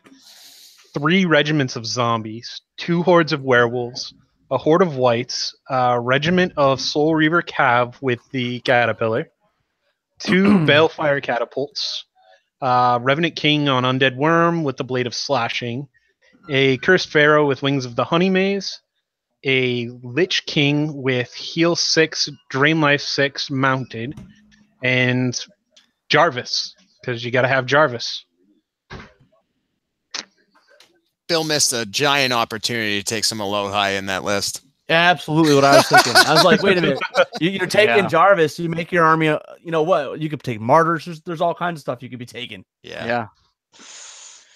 Yeah, there's crazy good stuff that he missed out on. I would have loved to see some troops of wights in this list, something to challenge all the speed in John's. Wraiths, you mean? Wraiths, yeah. Yeah, any Wraiths. I mean, he's got the 2 hordes of werewolves. That's not to be underestimated. He's got a regiment of Soul Reaver Cavalry. He's got the King on the Undead Worm. So there is speed in this list. He's also got the Pharaoh with the wings, who we know is... He's got 2 or 3 flyers. And he puts those into, as long as he avoids the regiment with the fire oil of the flame bearers. I hate that. I think after last weekend, I do. I hate it. Hey, has anyone told Mike Rossi that someone's taking Drain Life? Someone's scooting in his territory. Yeah, but he's also taking heal. Why are you taking heal and Drain Life, man? That is too many points. It needs at least with Muradins or something.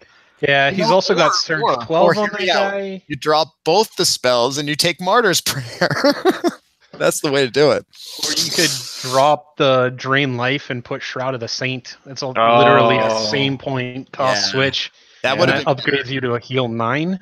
Yeah, I would have liked that better. Yeah, I think Bill's idea is that as they close, he switches to drain life so that it's redundant with the life leech, you know? So like not only is like he's healing, but he's also doing damage. I don't know. I don't know what he was thinking. I think it's just better to take heal, in my opinion.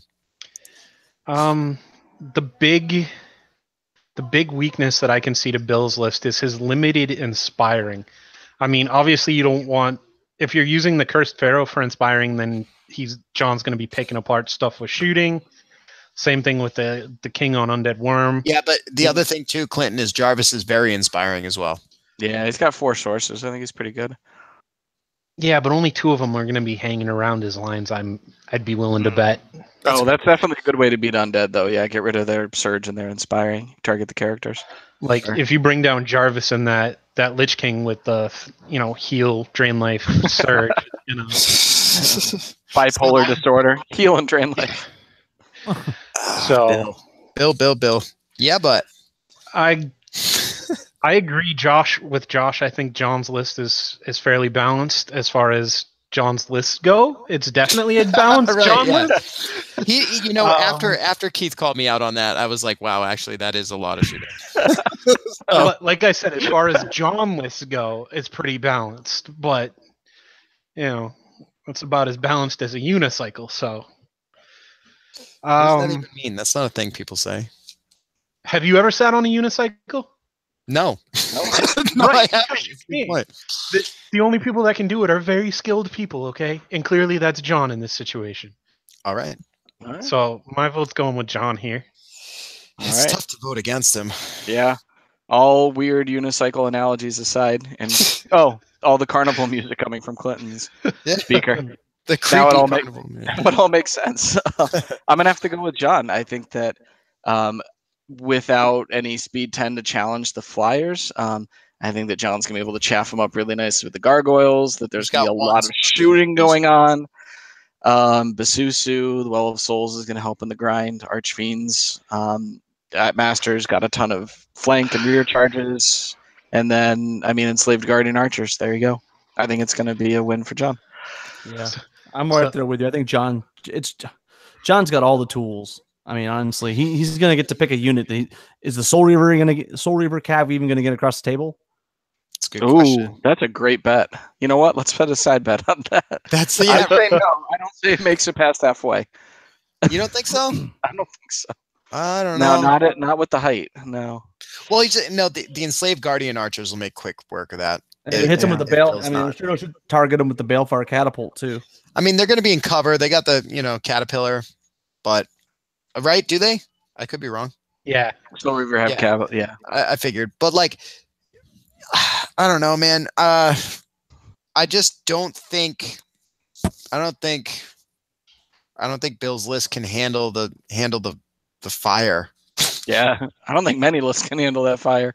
That is a great list that John put together. John versus Corey will be the matchup to see. Yeah. Yeah. Family reunion. It's definitely tough, but our very own Pat O'Neill beat John last week with the same list. So that's what I was thinking, is that, dwarves or that real resilient army would probably have an easier time against John's list. But that being said, I just think that while Bill does have the werewolves, he's going to get there fast. I think if he can spread out and just start disordering stuff, maybe it could turn on John. But I think John's tactic is just shoot you to death and make you panic and make you rush him. And then he just flanks the crap out of you with his flyers. That's like, he does the same thing with his elves. And I don't know. I've never been able to beat it. Good luck, Bill. I have to go with John on this one. I don't think it's going to go any other way. I like Noah's comment on YouTube. By the way, the biggest weakness in Bill's list is that he's playing John's list. Ooh, awesome. That's a great insight. How do I see the chat? I can't see the chat. I have my YouTube open on my phone. Oh, I see. Okay. All right, so that's me and Clinton voting against our own club. What do you got? Oh, and Rob said John too, right? And Yep. Keith Make said, it I think 4. that's going to be our second landslide of the night. And Bill, prove us wrong. Pull out a draw or something, buddy. You can do it. You can do it. All right, moving right along. We have 1, 2, 3 more tables to do, so we're getting there. So now we're going on to table 10. This battle is happening in Scale Song. It's going to be our Jungle Realm kind of table. It's Mike Rossi versus Kevin Spear, who is our satellite war king. So One of the satellite war kings. yeah, right. One of the many satellite war kings. So Mike Rossi versus Kevin Spear, and I think Keith and Rob are up. Yep, I got Mike Rossi. So with the dwarves, trash. We got Ironclad with the Brew of Haste. Okay, interesting. 2 regiments of Rangers, a horde of Earth Elementals, Berserker Brock Riders with the Brew of Strength, 2 Flame Belchers, 2 Army Standard Bearers, 1 with the Diadem of Dragonkind, 1 with Kaba's Holy Hand Grenade, a King with the Wings of Honey Maze, a Stone Priest with Martyr's Prayer that will be following around a Greater Earth Elemental, 1 Steel Behemoth. Okay. And then, per conversations afterwards, a Horde of Alohi and an Alohi. A lot of talking afterwards. Mike had said that he needed some range in the list. Wholeheartedly agree. So that is something to reach out and touch and threaten. Okay. He was also saying he's trying to bump it up to 2,500 as well. Oh yeah, 300-point horde is a great way to do that. Yeah, right. Yeah, it gets you there quick. Yeah. They do. Well, I've got Kevin's list, and he's taken Brotherhood. And so we've got a horde of water elementals with a Brew of Haste. We've got 3 regiments of Order of the Brotherhood. We've got a regiment of Order of Redemption with Caterpillar. We've got 2 regiments of Forsaken with 1 with Staying Stone and 1 with Healing Brew. Then we have a Forsaken Beast with Ensnare. We have 2 exemplars, both mounted. 2 devoted, excuse me, and both with Martyr's Prayer, 1 with Loot. Then 2 exemplar Forsakers, 1 with Pipes of Terror, 1 with Bladed Slashing, and of course, no surprise here, Undaunted Crusaders, probably the most broke ass shit in the. That army needed it so bad though. It did. Oh my god! We just got back from TNT, and it was like, I love it. It's just running roughshod over people now because the one weakness that they had is now negated. And it's just like, I mean, to your point, they were underpowered before, but now they may have swung the pendulum too far in the other direction. Which, in typical RC fashion. Yes. Yeah. They always got to swing for the fences. I don't know why. They can't just. Sylph Talon Riders go for the bunt. Powered. Oh, look, this one guy just took down a tournament with 5 hordes of them. Yeah. So, all right. Who wants to start? I'll start. Dude, I'm not going to vote against the Brotherhood, man. I mean, they're good. And I know it's dwarves, but these guys don't give a crap. They're just going to rush forward. They don't care if there's trees, woods. They don't care. It's going to smash into them. Hit them with their TC, and those Forsaken pick up the pieces. The Forsaken Beasts make really good pieces to carry over the loot as well. They're so hard to kill. So hard to kill. Yeah. I love the Brew of Haste on the water elementals too. They keep right up. Exactly, because he doesn't even have any surge, does he? Does he have any surge? I don't think so. No, but his water elementals are just speed 8, so he just crawls them up there and then charges out 16 when the knights are ready to pounce. Exactly. I like it. Exactly. I like it. Although, I'm gonna go Brotherhood. I do think I think you always bring surge if you have access to it. Just because there's been I've tried it a couple times with my nature army to go like surgeless, and there's always been one instance where I am kicking myself directly in the nuts because I'm so upset that I don't have surge. So anyway, that's neither here nor there. I do love Kevin's list. Kevin's a great player, and he plays similarly to me I feel like he builds lists similarly to me, whereas where Mike Rossi, although an amazing player, every time I read his lists, I'm like, that just doesn't make a lick of sense to me. I don't know how you play that and win. But some of his lists are just very weird. He takes a lot of like one of things, whereas like Kevin's more like me, where he'll take, 2 or 3 redundantly of like things he likes so that he has a backup. Honestly, I would probably favor Kevin in this match, but Mike Rossi was the only person to vote me for victory in my first matchup in Unplugged versus Greg Person on their cast, and I won. So because of that, I'm going to go ahead and vote for Mike Rossi in this matchup, regardless of how the two armies match up. Real insightful commentary, Josh. Really tactical. But to be fair, Yeah. I do think this is going to be a great game, and I do think both armies have the tools to deal with each other. Leaning towards Kevin, but I'm going to pick Mike in this one. My big problem with Kevin's list is, other than the water elementals, what carries the push token? The Forsaken Beasts, like I said. Oh, yeah. I don't know. I think that based on scenario, I think Mike's going to pull it down. I mean, Kevin's a really strong player. Kevin gave me a lot of insight onto how to prep for the GT and stuff, and some different deployment plans and stuff.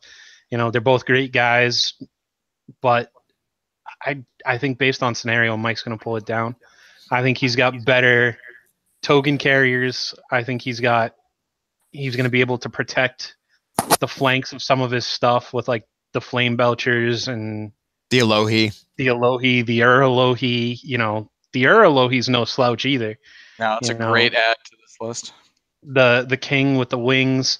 I mean, I myself, I would love to see some Berserker Brock Lords, like, as per War King fashion, 2 of them, or even one with the Blade of the Beast Slayer, something like that. Exactly. But the other with maybe like the Mesa Crushing or Blade of Slashing, as you do. But I honestly, I think that's gonna. I think Mike's got a little bit more versatility as far as his options for the token carrier goes, between the Earth Elementals, the Ironclad. He could even put it on the Greater Earth Elemental, which is, that's going to be no slouch to try and crack that. Hard to kill. Yeah, defense 6, dash 18.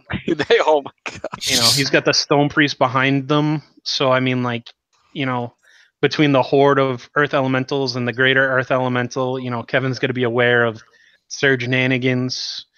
I think Mike Rossi pulls it down. I don't think it's going to be like lopsided. I don't think that we're looking like at an 18-2 or anything. I think we might be looking at, like a 14-6. Someone squeaking it out. Yeah, for sure. Somebody just barely. Yeah. Either that or even a draw. I could see this game totally ending in a draw. Like an 11-9 draw or something. But yeah, that's definitely the way I'm leaning on this. This is definitely one of the tougher, closer matchups, I think, out of all the matchups I was looking through today. This would be a real good game to watch. And we'll pull up a chair for this one. Oh, you and me both. Yeah. Just for the show. I mean, there's going to be hugs. There's going to be shouting. Yeah, exactly. They're both really fun guys too, Yeah. It's good. I credit Mike Rossi a lot for, so he changed his dwarf list up a lot. I think at this point he may kick himself a little bit for, in this particular matchup, not having organ guns versus the Flame Belchers, but they'll do a nice job to protect against his lines. I think that the advantage that Kevin's Knights are going to get against, I mean, normally you put the Earth Elementals in the woods and they stick around for a while getting that hindered charge, and then they grind, which they love to do. And I think having the second Steel Behemoth would have helped. I think Kevin is kind of licking his lips, sort of thinking of putting that Forsaken Beast into either the Greater Earth Elemental or the Steel Behemoth, and then sitting all game, because now it's hitting on 6s. Like, doesn't matter how many attacks that you roll, it's going to stay there for a while. I am going to go with Kevin on this. I think that the dwarfs lack some crushing strength. They have it mostly in the monsters, and I think that Kevin has some really good counters to that. So Just the one unit of Alohi I don't think will be enough. So I'm going to go with Kevin on this because that formation is really good. It's so good. It's so good. Like I would be running a similar Brotherhood list if I were to run one. It's I love stapled it. in. Yeah. I love Start that your one. list with that and then fill the For taste. sure. Okay, so that's one for Kevin. And so now we're looking at just Rob to go. I mean, I'm going Kevin. Mike's going to take 2 regiments of Rangers, but he doesn't take the formation. I mean, come on. Yeah. Man. Take Hernius, dude. Hernius is so good. Do you need a wound? I got you a wound. Yeah, that's what he's there for. He's like, I need to disorder. I need to test this one guy. Well, that's the guy to do it. Yeah. So he's going to, at the end of the day, he's going to lament the fact that he left Hernius on the sideline. So I just want to note that is the only other game that we've said so far 2-2. So. Oh yeah, we've had a lot of 3-1s. Yeah, we got a lot of 3-1s. Yep, and but to be fair, Josh, your vote doesn't count because it was just a TV. No. I think Rossi can take it down. Illusion. But I'm also. Well, yeah, he could always. The guy could get hurt, guys. Hit his head. Yeah. He could be like Joe Taylor in the Battle of Wounded Knee. I'm trying to pay him back. Paying him back. That one vote sometimes. That's what spurs you. That one vote of confidence. That's it. Okay, so down to table 11. Just one more to go after this one. Two left to go. We are doing this one at Rabbleton Shores, a goblin vacation spot in Working Landia. So this match is going to be a Shambling Horde member, same club as Mike Rossi and Corey Walzer, and his name is Rob Spore versus our very own Doug Blake. And Rob is running Varinger, and Doug has his Abyssal Dwarves. And it's funny because Doug made this table, so he gets to play on the one. All right. So let me see. For some reason, my phone closed what I was looking at. All right. So I'm going to read Doug's list. Doug has Abyssal Dwarves. He's got 2 troops of gargoyles. He's got 2 hordes of lesser obsidian golems, 2 regiments of half-breeds, one with the staying stone, one with the mace of crushing. He's got 2 abyssal grotesques. Love that. One with blessing of the gods, one with potion of the caterpillar. 1, 2, 3, count them, fellas. Heavy mortars. He's got an abyssal half-breed champion with the blade of slashing. He is also bringing Pazuzu the Vile, Heart Attack City. No one saw that one coming. He's bringing from Edge of the Abyss, Dravik Dalkin. It looks to me like I didn't really get a chance to read what he does, but he heals 5 on the like a golems. That's pretty good. That's cool. Yeah, inspires golems. He's elite. Surge 10. Vicious. Surge 10. Yeah. So he's good for sure. And everybody's favorite, the crowd pleaser, 1 regiment of mutated mastiff hunting pack with the Warbow Akaba. Dude, that's so tech. They don't even have opposable thumbs. How are they even shooting the bow? That's so tech, though. Listen. Mutated, I guess. All of the Mastiff hunting packs have a handler, okay? So maybe it's that It's so handler. tech. Or, maybe like Mike Rossi said in the Unplugged cast, maybe they're dogs with bees in their mouths, all right? Yeah, exactly. They're spitting bees. They're vicious. Spitting bees. All right. So that's Doug's list. Bologna and cheese. So I've got Rob's list with Varangar. Hang on a second. Okay. There we go. All right. Sorry, I was getting asked what I wanted for dinner. It's all good. So Varangar, Rob, member of the Shambling Troop. We have not a horde or regiment. And they don't even meet minimum model count for a troop. No.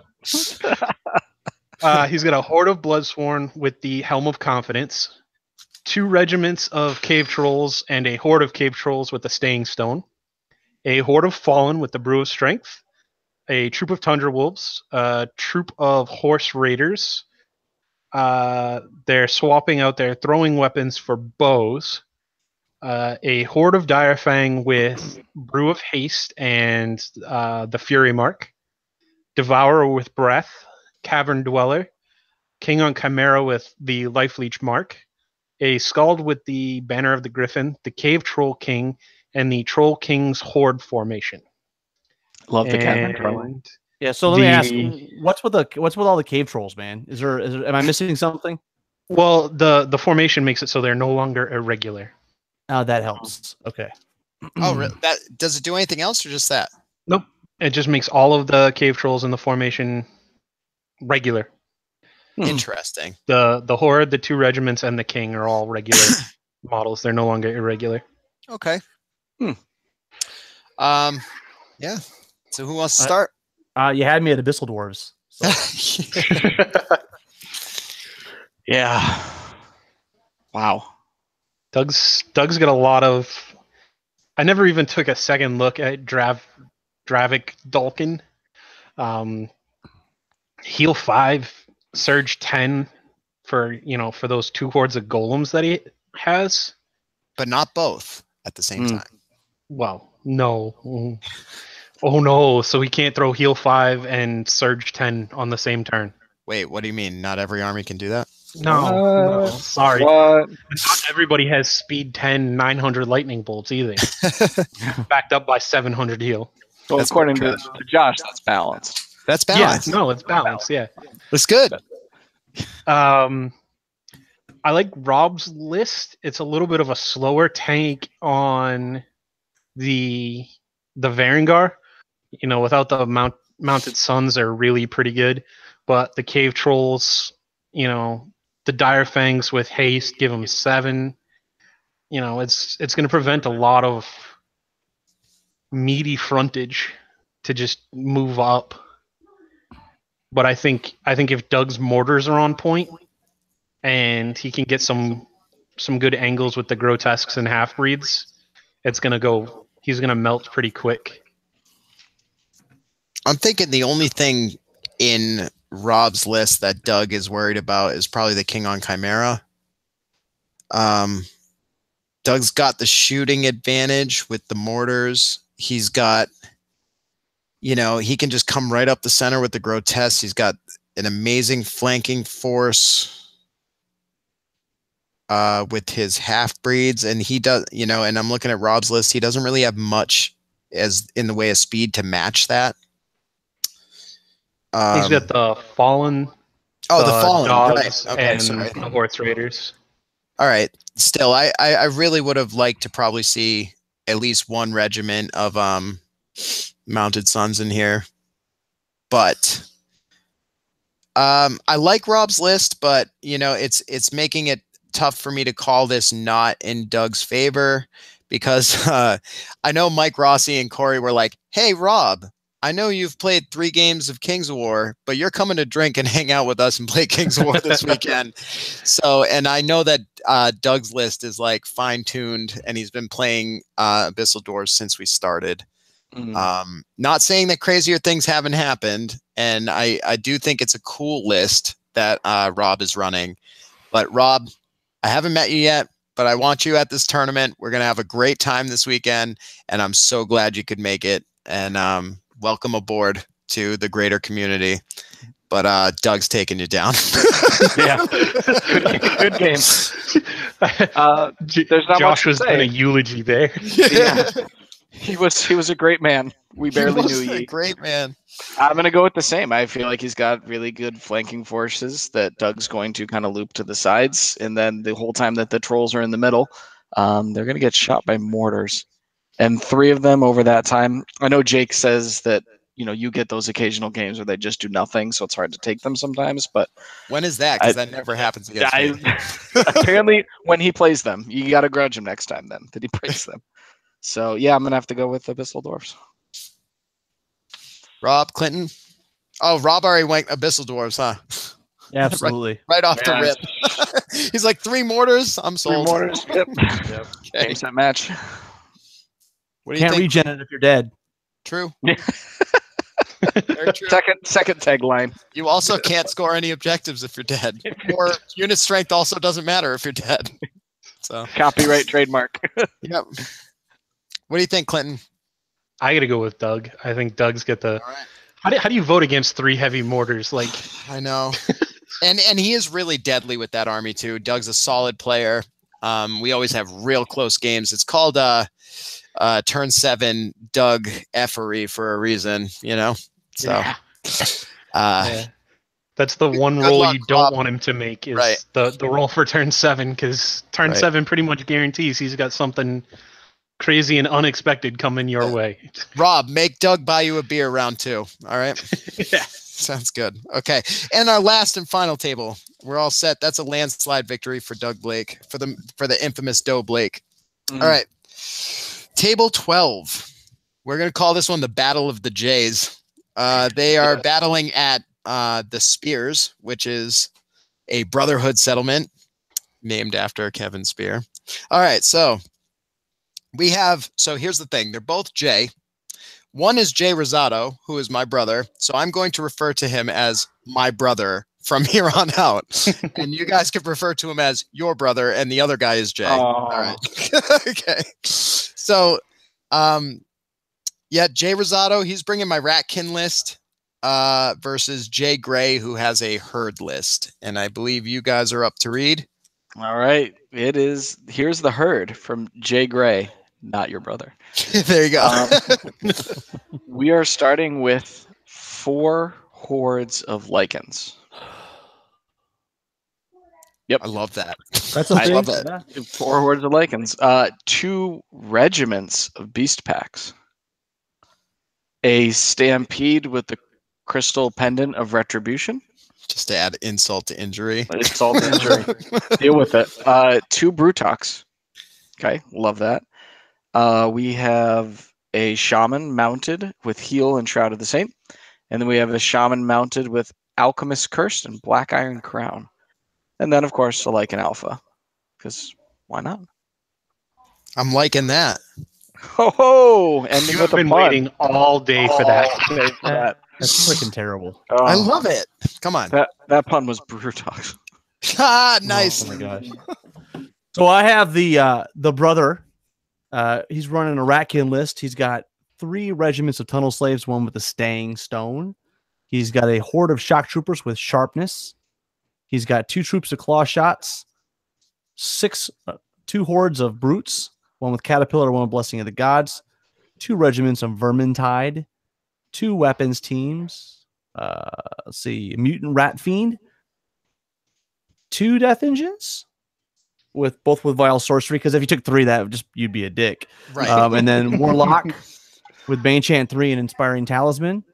He's got a swarm crier with a diadem and a demon spawn with fly, as you do. So that's 2,500 points. I love that list. Does he know how to play it? Something similar. Yeah, I feel like I've bet it seen looks these good, too. lists before. Gee. So what do you guys think? I think I that wanna see whoever what took the Blade of the Beast Slayer is loving all of these matchups right now, because there are monsters everywhere.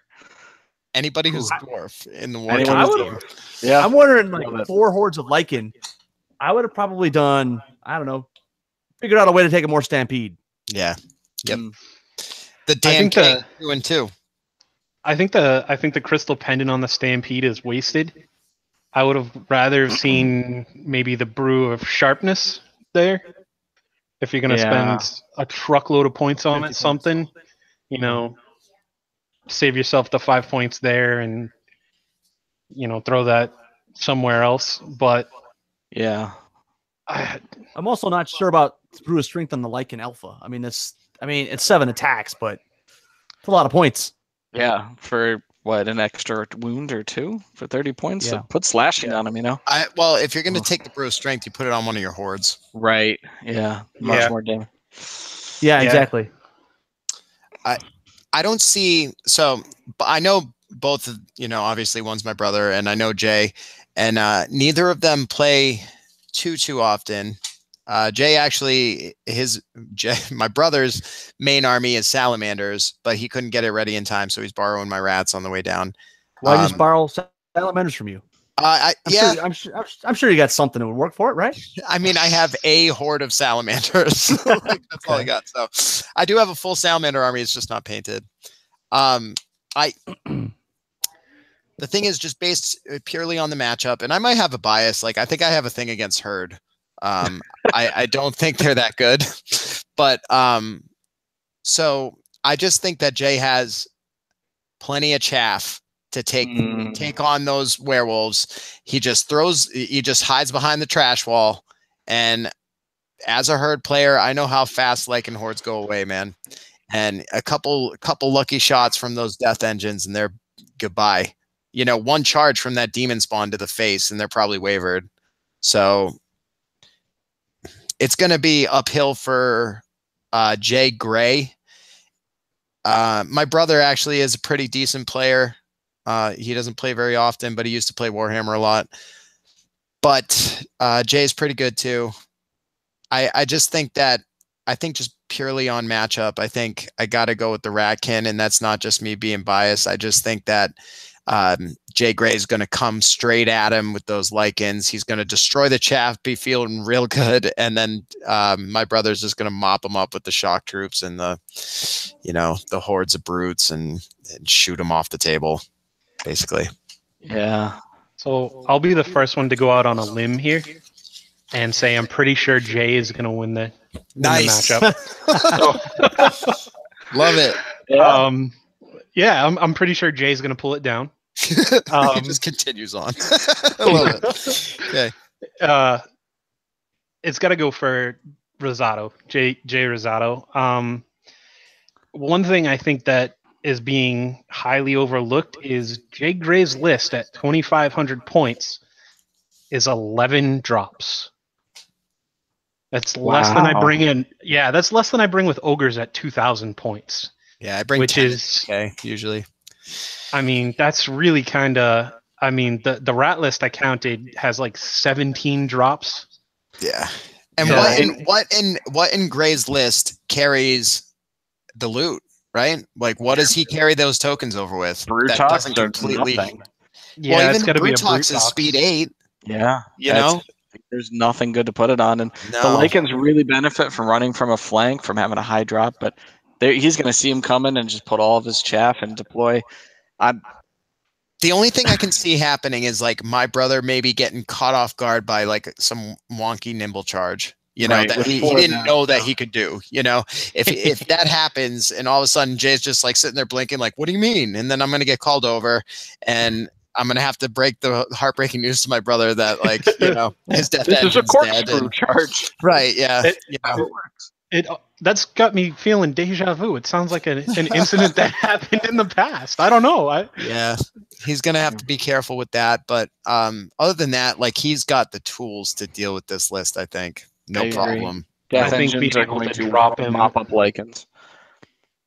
Yeah, I think out dropping him and stuff too is going to be big. So my vote's for Rat, J Rat. J-Rat. J Rat. Nice. Yeah, it's hard to vote against the Rat Canyon push too. I mean, Yeah. against Herd. I mean, Right, that's already tough for them. they don't really do the attrition thing very well. So, yeah, Rat J. Rat J. J Rat. J-Rat. J Rat. Rob's for J Rat. What do you think, Conroy? Go with J-Rat. Oh man, landslide for J Rat. Another. Let me just tell you right now, bro. If you take down this tournament, that's good. That's a good day for the Rosados.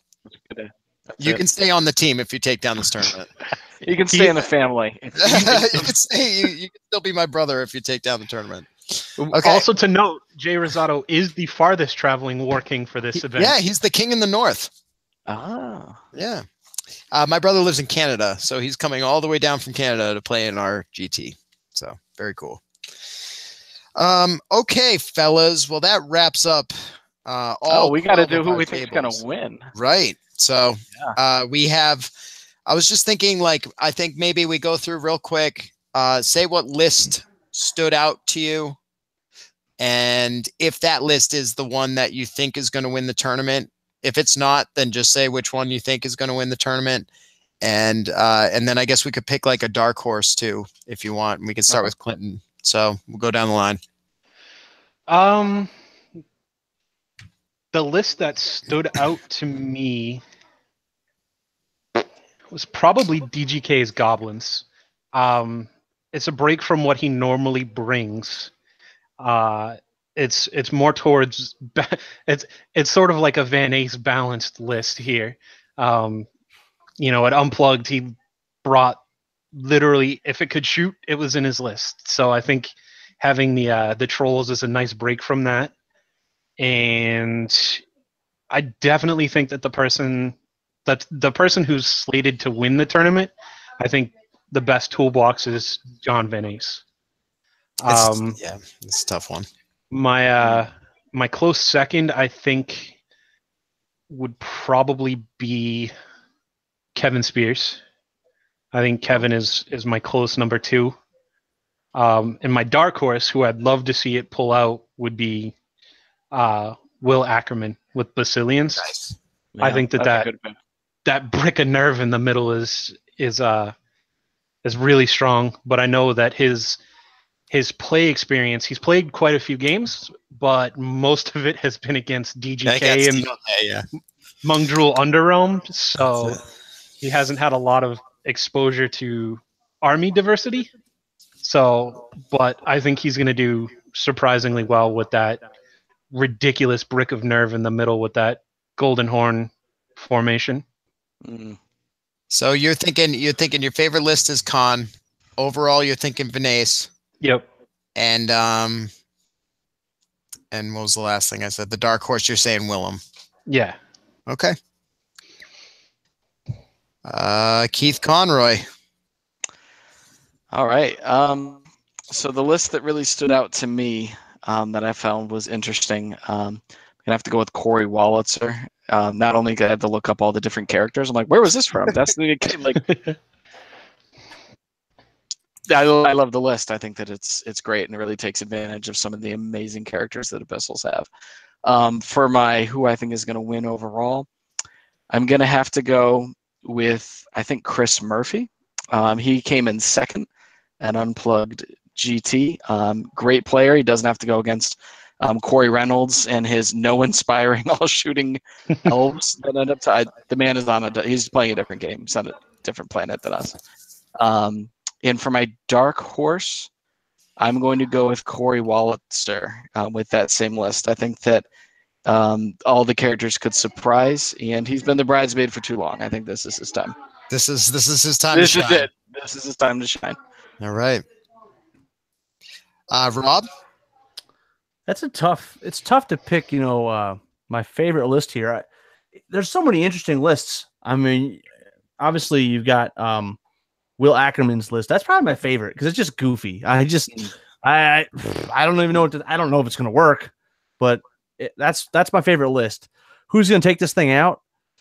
Oh, God, that's tough. It's tough to figure that out. I'm going to go with Chris Murphy.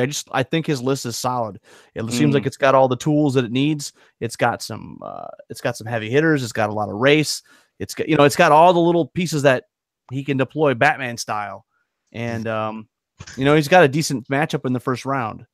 So I'm going to go that. And then I guess my dark horse, I'm going to go with Greg person just because he hasn't played. When's the last time he played Goblins?